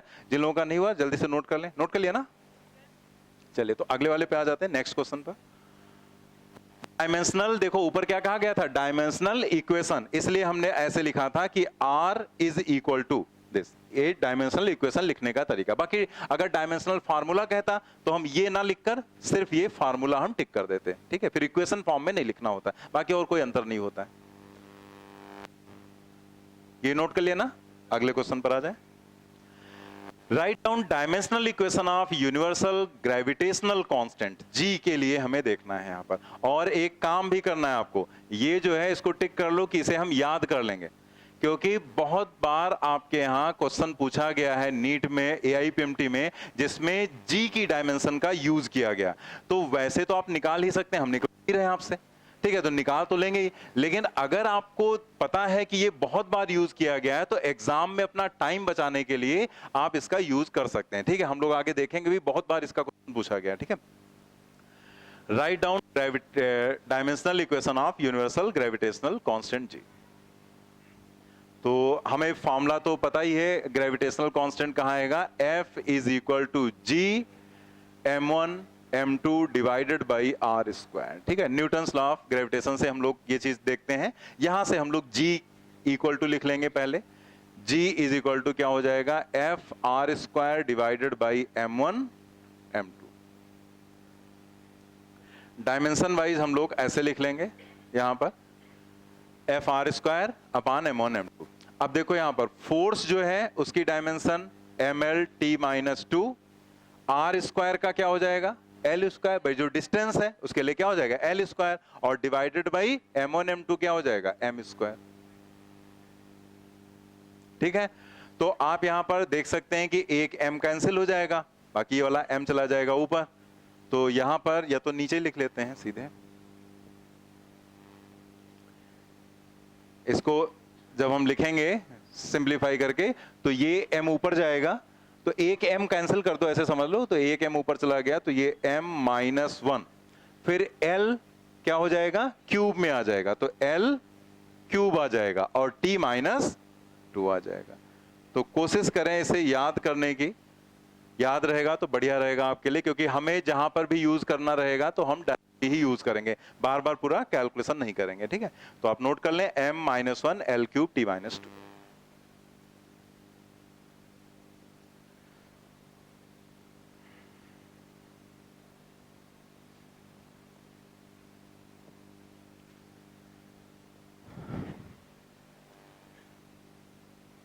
नोट कर लिया सभी ने?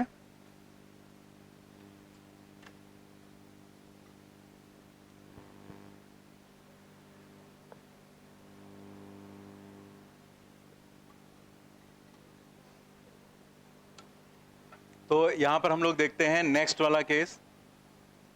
Right down dimensional equation of Planck's constant. तो जैसे इसका फॉर्मूला अगर आपको नहीं पता है तो हम लिख देते हैं E = होता है h/nu, ठीक है? जहां पर ये प्लैंक्स कांस्टेंट होता है, ये एनर्जी है, और ये यहां पर फ्रीक्वेंसी रहती है, ठीक है? यहाँ पे बैठ के मोबाइल चलाना और ये हो, ये सब चलेगा नहीं, और तुम्हें क्लास भी रेगुलर करनी पड़ेगी, वो भी तुम छोड़ नहीं सकते। अब की बात, टेस्ट रेगुलर आपको देना पड़ेगा, क्योंकि कुछ भी करोगे तुम्हारे घर सीधे फोन जाएगा। तो इसलिए एडमिशन लेने से पहले सोच लेना कि पढ़ने आए हो कि कुछ और कारणों से आए हो। तो अगर कुछ और कारण हो तो थोड़ा सोच लेना एडमिशन लेने से पहले। हम वो नहीं कह रहे हैं कि एडमिशन लो, लेकिन पढ़ना है तो एडमिशन लेना, ठीक? क्योंकि हम जब पढ़ाते हैं तो फिर हमारा मन कर रहा है तुम भी, जब हम मेहनत कर रहे हैं तो तुम भी करो, ठीक है। तो वो चीज रहनी चाहिए, क्योंकि होता है क्या है कि अगर आपका मन पढ़ने में नहीं, आप पढ़ने के लिए आए ही नहीं है, कुछ और ही सोच कर आए हैं लखनऊ घूमने टहलने के, साल 2 साल टहलेंगे फिर चले जाओ वापस, तो फिर आप यहां रहोगे तो प्रॉब्लम ये नहीं कि आप क्या करें, प्रॉब्लम ये है कि आप जो लोग पढ़ना चाह रहे हैं उनको डिस्टर्ब करोगे, और वो सबसे बड़ी प्रॉब्लम होती है।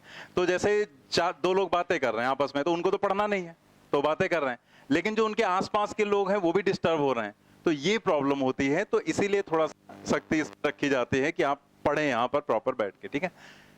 चलिए वापस आ जाते हैं हम लोग क्वेश्चंस पर।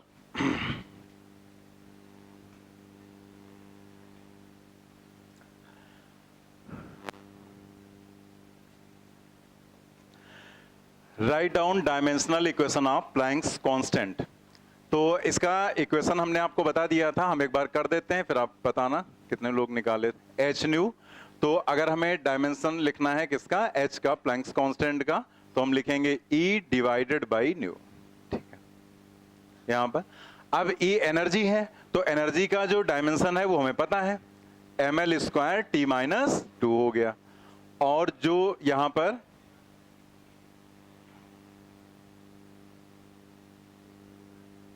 पूरा एक ही में लिख देते हैं, ठीक है, और डिवाइडेड बाई जो फ्रीक्वेंसी है, तो फ्रीक्वेंसी हम लोग को पता है, आवृत्ति जिसको बोलते हैं 1/t, ठीक है, 1/t मतलब आवर्तकाल यानी कि time period, frequency is equal to 1/ time period. तो ये टाइम ही तो है, तो अगर आप डायमेंशन फ्रीक्वेंसी की निकालेंगे तो इसकी डायमेंशन, तो ये तो कैपिटल टी सिंबल भी वही होता है, तो क्या हो जाएगा t-1, यानी कि टाइम की डायमेंशन t और फ्रीक्वेंसी की t-1 यानी कि t इनवर्स, ठीक है। तो हम यहां पर फ्रीक्वेंसी की डायमेंशन रख देंगे t-1। अब ये -1 जाएगा ऊपर तो हो जाएगा प्लस, तो -2 + 1, तो -2 + 1, तो क्या बचेगा -1। दैट मीन्स जो h है उसके लिए आ जाएगा ml स्क्वायर t-1, ठीक है। तो यही आया था, जिन लोगों ने ये निकाला बिल्कुल सही है, जिन लोगों का नहीं हो पाया जल्दी से नोट कर लेंगे।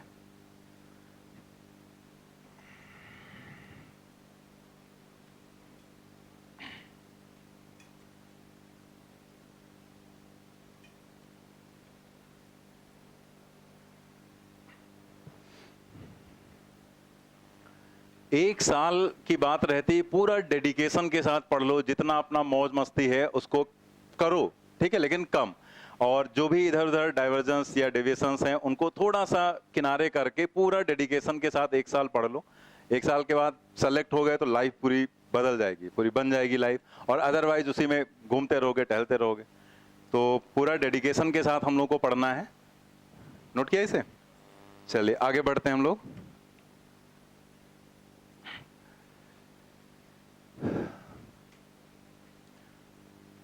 नेक्स्ट यहां पर कुछ पॉइंट्स हैं जो हम लोगों को एक बार देख लेने हैं, क्योंकि ये जितने भी पॉइंट आपको बताए जा रहे हैं ये सब न्यूमेरिकल्स में यूज होंगे, क्वेश्चंस में इनका यूज करना है। जैसे पहला पॉइंट क्या है, नंबर्स जो भी हैं 1, 2, 1/3 पाई e, ये सब नंबर्स ही होते हैं, ठीक है। तो नंबर मतलब यही नहीं, ये एक एग्जाम्पल के तौर पे लिख दिया गया कि 1, 2, 3, 4, 5, 6 जितने भी नंबर्स हैं 1/3 हो, कुछ भी हो, पाई है, पाई भी तो एक नंबर ही है 3.14। ई क्या है, एक्सपोनेंशियल नंबर होता है 2.718, ठीक है। जैसे पाई को हम लोग लिखते हैं ना 3.14, ऐसे जो ई होता है ये एक्सपोनेंशियल नंबर होता है 2.718। यार ये बड़ी प्रॉब्लम हो जाती है इसमें।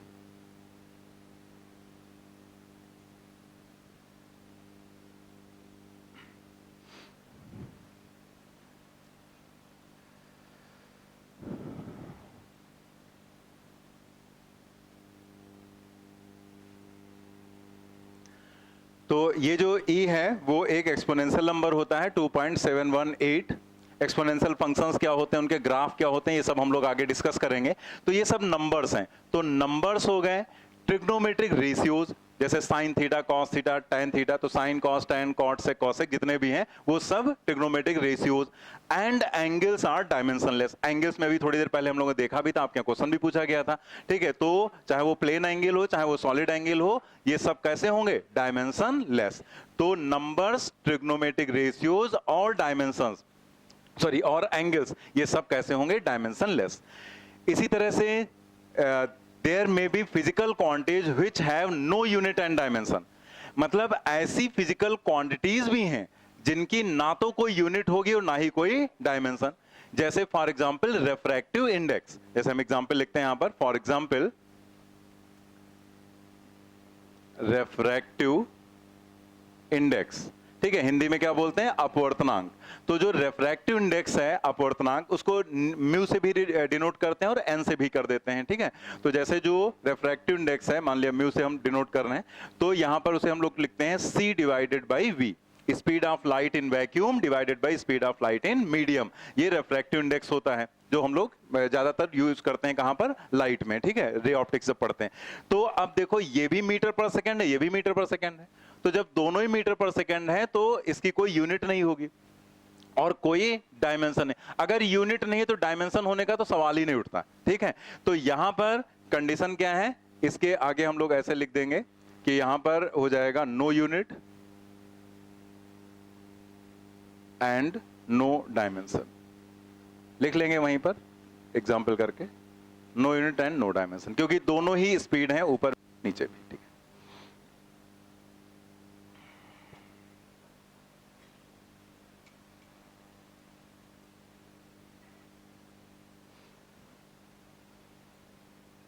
ऐसे ही एक एग्जाम्पल और लिख देते हैं, ऐसे रिलेटिव डेंसिटी होता है।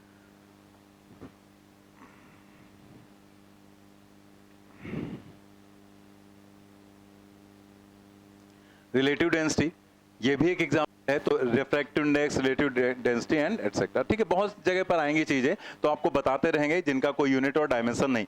रिलेटिव डेंसिटी क्या है, रिलेटिव डेंसिटी होता है density of material of body, मतलब जो भी मटेरियल है बॉडी का उसकी डेंसिटी और divided by density of water, तो उसे हम लोग बोलते हैं रिलेटिव डेंसिटी। ये कॉन्सेप्ट हम लोग आगे पढ़ेंगे फ्लूइड मैकेनिक्स में, आर्किमिडीज प्रिंसिपल में, ठीक है।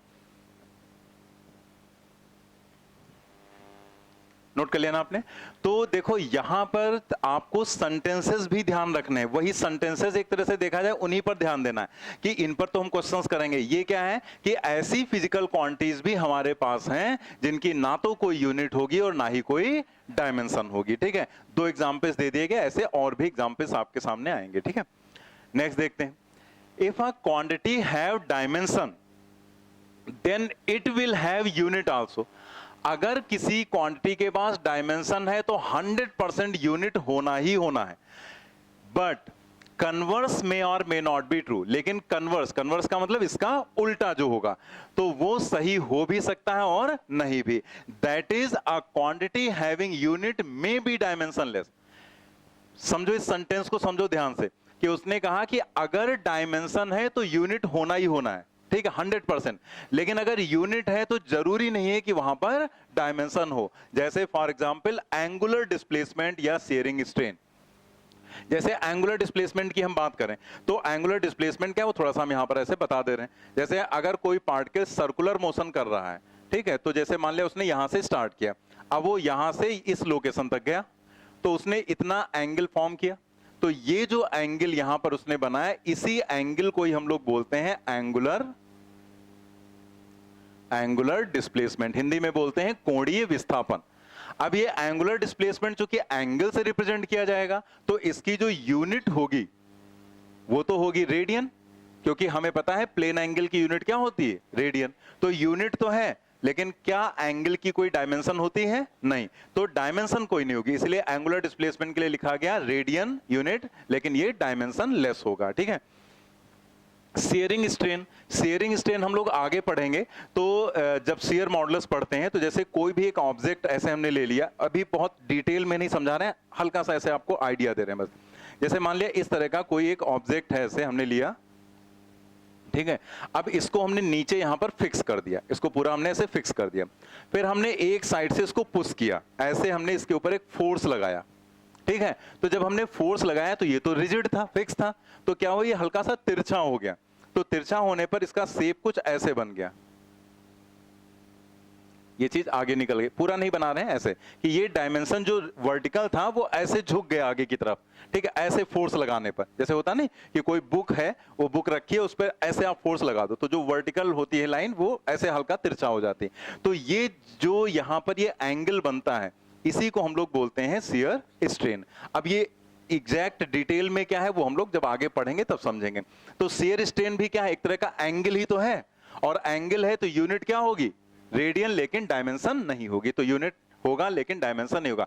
तो मेन पॉइंट ये नहीं, ये तो हम लोग आगे पढ़ेंगे ही पढ़ेंगे। मेन पॉइंट अभी है इस सेंटेंस को ध्यान रखना कि अगर कोई क्वांटिटी है जिसके पास डायमेंशन है तो यूनिट तो होगी होगी, लेकिन अगर यूनिट है, ठीक है, कन्वर्स में और may not be true, that is a quantity having unit. जैसे आप देखो इस क्वांटिटी के पास यूनिट तो है लेकिन इसके पास कोई डायमेंशन नहीं है। अब जैसे ऊपर जो बात लिखी गई थी कि जो डायमेंशन है तो यूनिट होगी ही होगी, तो कैसे आप कह सकते हैं, बिल्कुल आसान है। जैसे कोई भी रैंडम डायमेंशन लिख लो, जैसे हमने लिख दिया m⁻³ L-2 T1।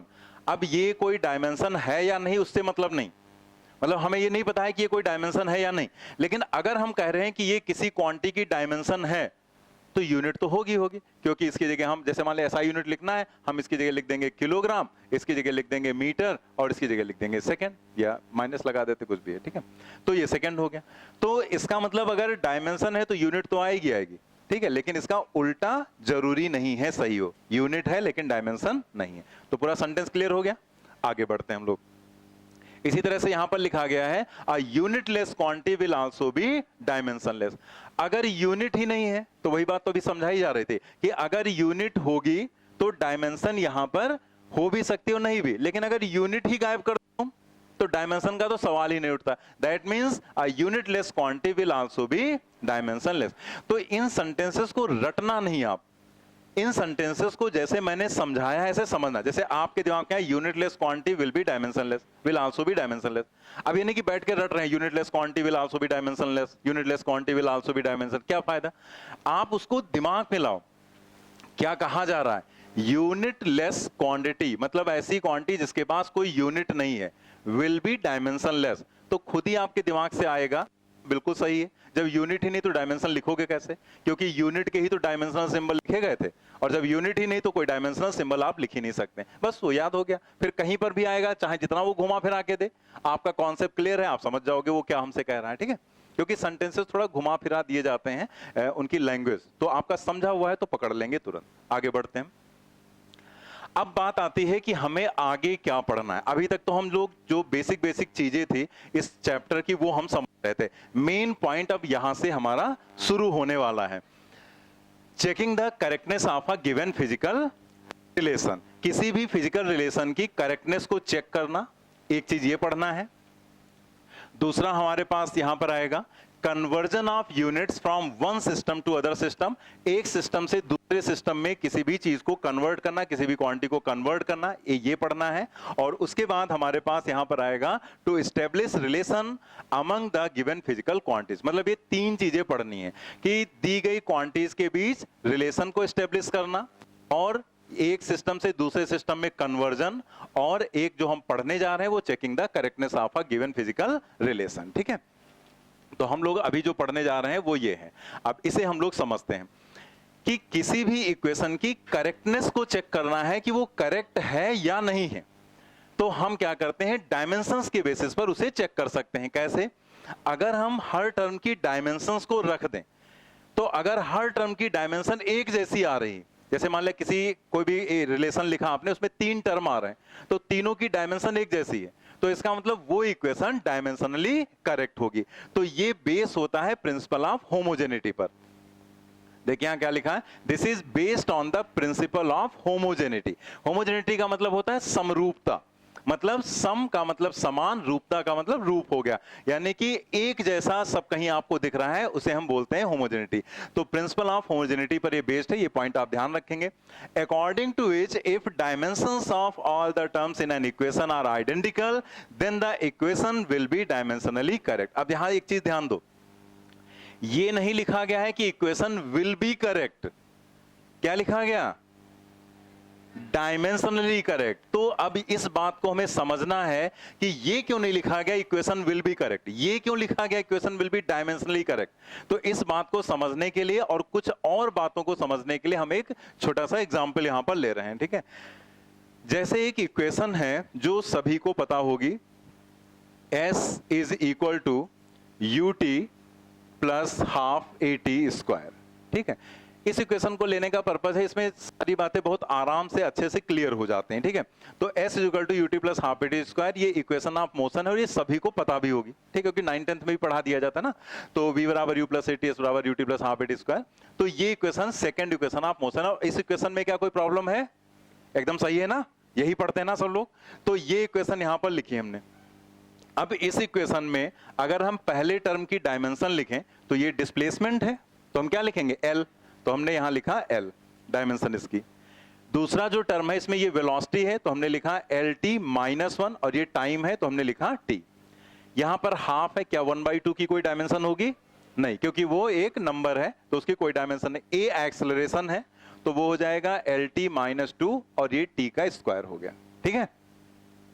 मतलब यहां पर पहले टर्म की डायमेंशन L, दूसरे टर्म की डायमेंशन भी L, क्योंकि -1 + 1 कैंसिल, -2 + 2 कैंसिल, तो यहां पर क्या हुआ? L।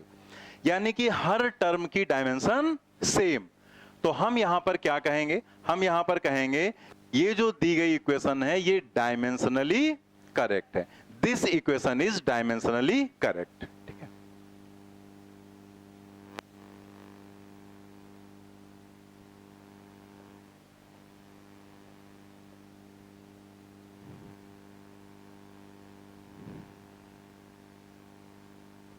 This equation is dimensionally correct, ठीक है। एक बात होगी। अब हम यहां पर आगे फिर से ही इक्वेशन लिखेंगे, तो पहले एक काम करें, एक ये लिख लो आप। 3 बार लिखना है यही चीज, ठीक है। तो हम एक बार लिखेंगे पहले ये जो, फिर अगले, मतलब यही चीज नहीं लिखनी, इसी तरह से लिखना है आगे भी। तो पहले इसको लिख लें आप।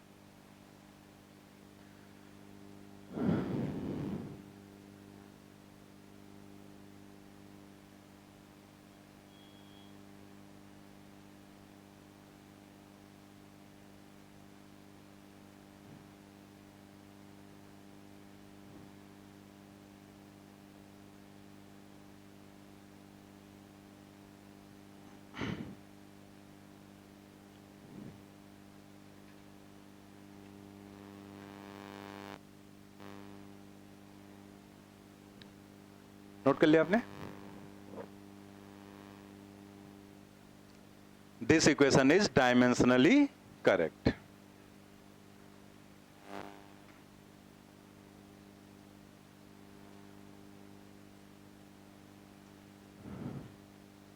हो गया ना सभी का? आगे देखते हैं हम लोग। यही इक्वेशन हम फिर से लिखने जा रहे हैं सेकंड नंबर पर।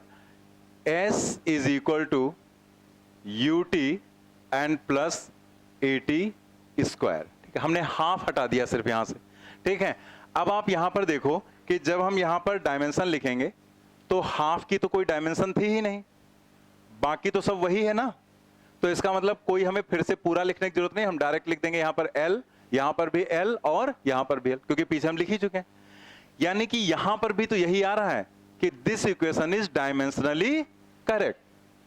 भाई जो प्रिंसिपल है वो तो यही कह रहा है ना कि अगर हर टर्म की डायमेंशन सेम होगी तो वो इक्वेशन डायमेंशनली करेक्ट होगी। तो अगेन हम लोग यहां पर लिखेंगे, इतना लिख के आगे लिखेंगे, दिस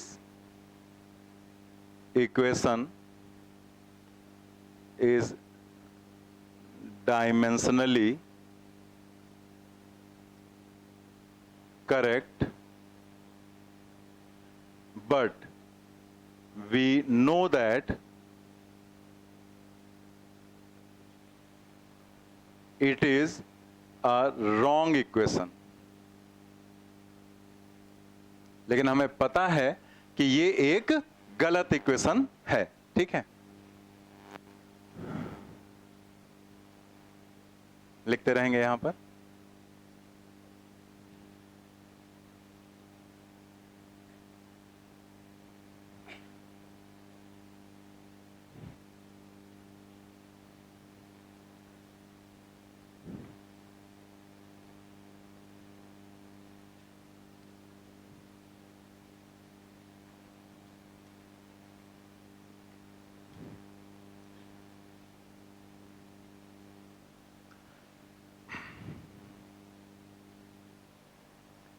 नोट कर लेना। अब ये वाली इक्वेशन देखो, x equal to u t plus half a t, तो हमें पता है कि ये एक गलत इक्वेशन है, ये भी गलत थी हमें पता था, लेकिन इसमें क्या है, डायमेंशनली करेक्ट है, लेकिन वो है गलत।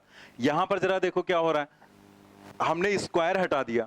अब जब स्क्वायर हटाया तो ये तो L है, ये भी L है, क्योंकि इसमें कोई चेंज नहीं, 1/2 की कोई डायमेंशन होगी नहीं, लेकिन यहाँ a LT - 2 और t होगा t, तो ये हो जाएगा LT - 1। हर टर्म की डायमेंशन सेम है नहीं, तो इसका मतलब ये एक गलत इक्वेशन होगी। This equation is dimensionally wrong.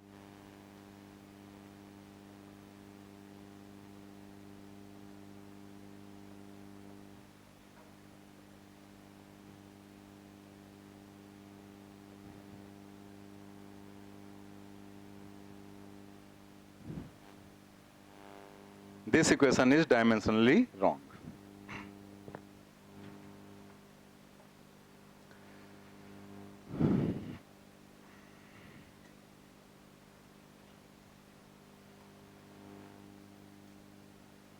ठीक है, अब जरा हम रिजल्ट्स पर आते हैं कि ये जो तीनों चीजें लिखी गई हैं यहां से रिजल्ट्स क्या निकल रहे हैं, और उन रिजल्ट्स पर ही क्वेश्चंस भी पूछे गए हैं। तो पहले हम समझ लेते हैं कि इन सभी में क्या आ रहा है।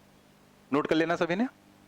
चलिए देखते हैं, जैसे अगर आप ये वाला देखो तो इसमें क्या लिखा गया है, this equation is dimensionally correct. ये इक्वेशन डायमेंशनली करेक्ट है, और हमें दिख भी रहा है कि ये करेक्ट इक्वेशन है। दिख रहा है ना, s बराबर ut plus half a t square correct भी है और डायमेंशनली भी करेक्ट इक्वेशन है। लेकिन आप इस इक्वेशन को जरा देखो, ये इक्वेशन गलत इक्वेशन लिखी गई है, लेकिन डायमेंशंस क्या बता रही हैं कि ये सही है, ये भी सही, वो कह रहे हैं ये भी सही इक्वेशन है और वो भी सही है। तो इसका मतलब क्या हुआ, जबकि हमें पहले से पता है। अगर हमें पहले से ना पता होता तब तो हम इसको भी सही मान लेते, लेकिन पहले से पता था तो हमने इस चीज को समझ लिया कि ये इक्वेशन डायमेंशनली सही है, लेकिन एक्चुअल में ये सही नहीं है। मतलब हमारे पास एक रूल बन गया कि जो इक्वेशन डायमेंशनली करेक्ट होगी वो फिजिकली करेक्ट हो भी सकती है और नहीं भी हो सकती। एक बात समझ में। लेकिन इस इक्वेशन को जरा देखो, इस इक्वेशन में क्या है कि ये इक्वेशन डायमेंशनली गलत है और एक्चुअल में भी गलत है।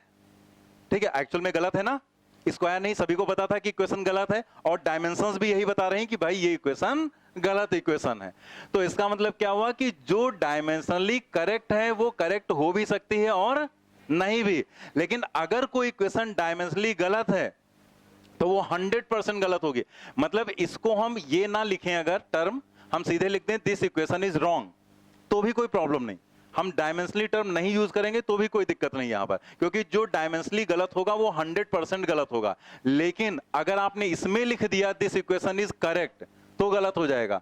तो अगर करेक्ट है तो वो डायमेंशनली करेक्ट है, लेकिन एक्चुअल में करेक्ट नहीं है। ठीक है, तो पूरी बात समझ में आ गई कि जो इक्वेशन डायमेंशनली करेक्ट होगी वो हो भी सकती है करेक्ट और नहीं भी। बट अगर कोई इक्वेशन डायमेंशनली रॉन्ग है तो वो 100% रॉन्ग होगी। ये क्यों गलत हो गई आप देखो यहां पर। जैसे यहां पर अगर आप देखें तो ये क्या है, मीटर, और ये क्या है, मीटर पर सेकंड। तो आप क्या कर रहे हैं, मीटर में मीटर पर सेकंड जोड़ रहे हैं, तो दो अलग अलग तरह की क्वांटिटीज को आप ऐड कर दे रहे हैं। हो पाएगा? नहीं हो पाएगा। जैसे अगर हम आपसे कहें 1 मीटर है और उसमें 1 लीटर जोड़ दो, 1 लीटर पानी ले लो जोड़ दो, उसमें जुड़ेगा। 1 मीटर कपड़ा 1 लीटर पानी जोड़ के बताओ क्या बनेगा, पोंछा। पोंछा, ठीक है, पोंछा जानते हो ना, ठीक है।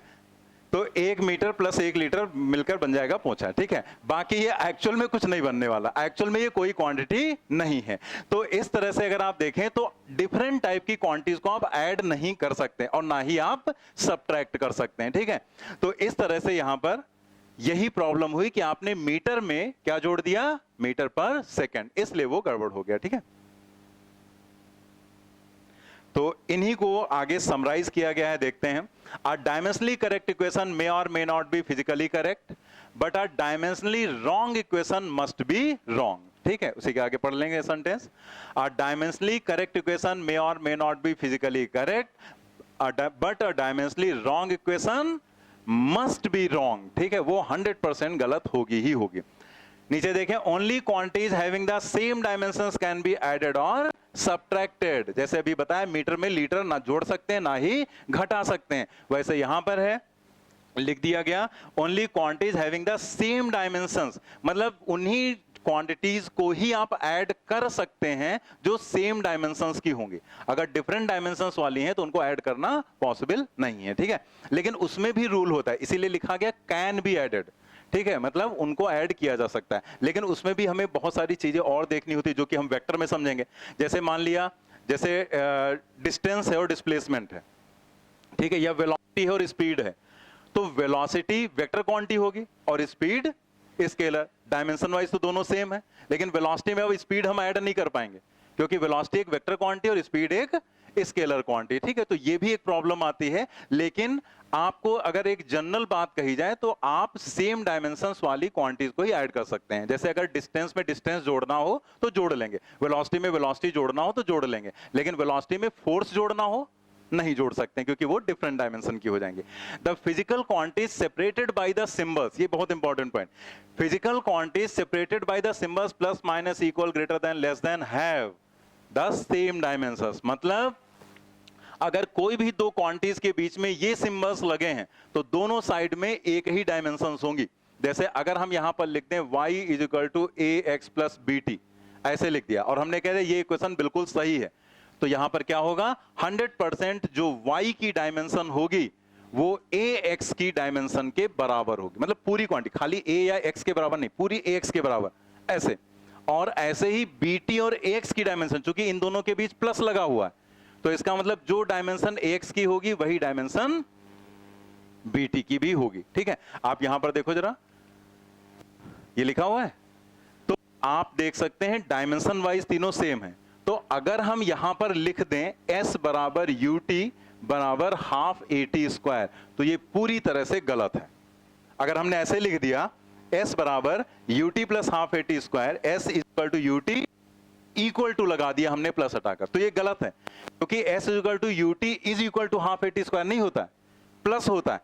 लेकिन अगर हमने इसके दोनों तरफ ये ऐसे बना दिया, अब ये चीज एकदम सही है। बात समझे आप कि आप इन सब की वैल्यूज बराबर हो, ऐसा कोई जरूरी थोड़े है भाई ये वैल्यू कुछ अलग हो सकती है, ये वैल्यू कुछ अलग हो सकती है। भाई ये हो सकता है 10 मीटर हो, ये 15 मीटर आ जाए, 10 और 15 जोड़ दें 25 हो जाएगा, लेकिन डायमेंशन वाइज सेम होंगे। ये 10 आएगा लेकिन मीटर में ही आएगा, ये 15 आएगा लेकिन मीटर में ही आएगा। तो इसका मतलब डायमेंशन वाइज अगर आप लिखते हैं तो बराबर है। तो यहां पर देखो क्या है, इक्वल, तो इक्वल के दोनों साइड की डायमेंशन या प्लस के दोनों साइड की डायमेंशन बराबर, जो कि प्रूफ करके हम लोग पहले से देख भी चुके हैं, ठीक है।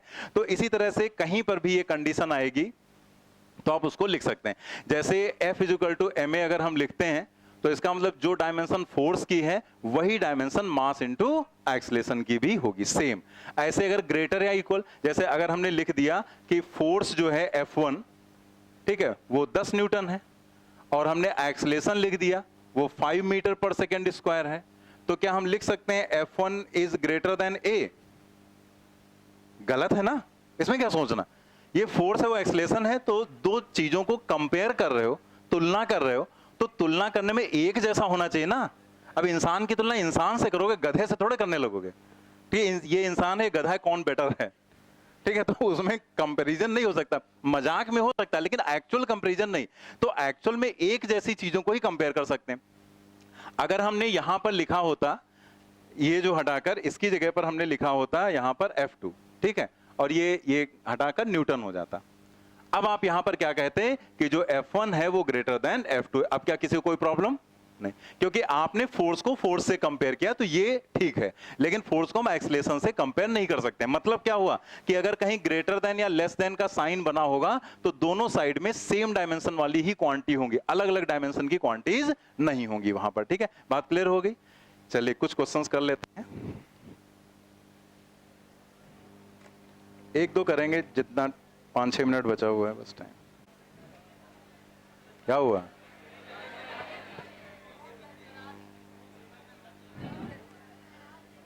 अच्छा चलो सिर्फ 2 देखते हैं बस, ठीक है, नहीं 2 देख लेते हैं, इतनी भी गर्मी नहीं है, हमारे भी लग रही, तुमसे ज्यादा पसीना तो मेरे निकल रहा है, पता नहीं कितना पसीना हम पी गए उतनी देर में, ठीक तुम्हारे पढ़ाने के चक्कर में, डेमो के चक्कर में। If we double the amount of quantity in its unit, what happens to the numerical value of the physical quantity measured with it?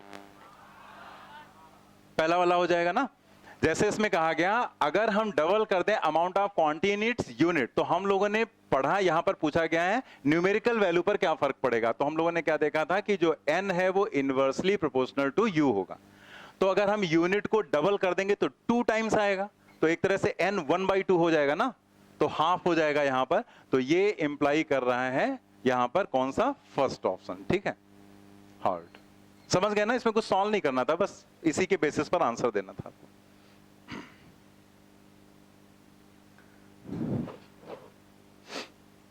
एक सेकेंड नंबर का देख लेते हैं क्वेश्चन।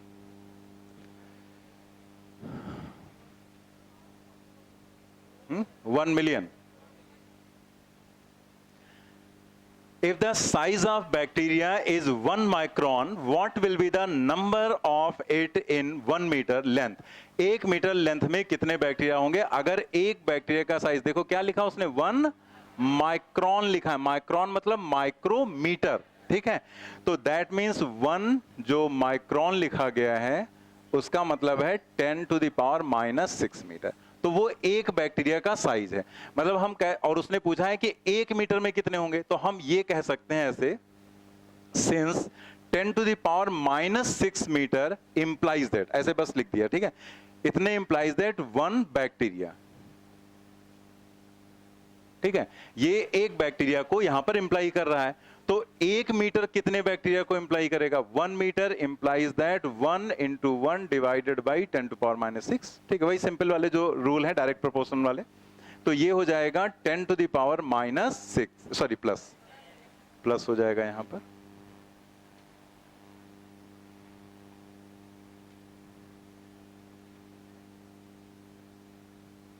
(10⁻⁶) बैक्टीरिया, ठीक है। तो ये जो 10⁻⁶ है ये 1 मिलियन कहलाता है, मतलब 10 लाख, ठीक है। अगर आप इसको देखें तो 1 लाख 10⁵ होता है ना, तो ये 10 लाख लिखा हुआ है, ठीक है। तो ये 1 मिलियन हो जाएगा, इसका मतलब होता है 10 लाख, ठीक है। 10⁻⁶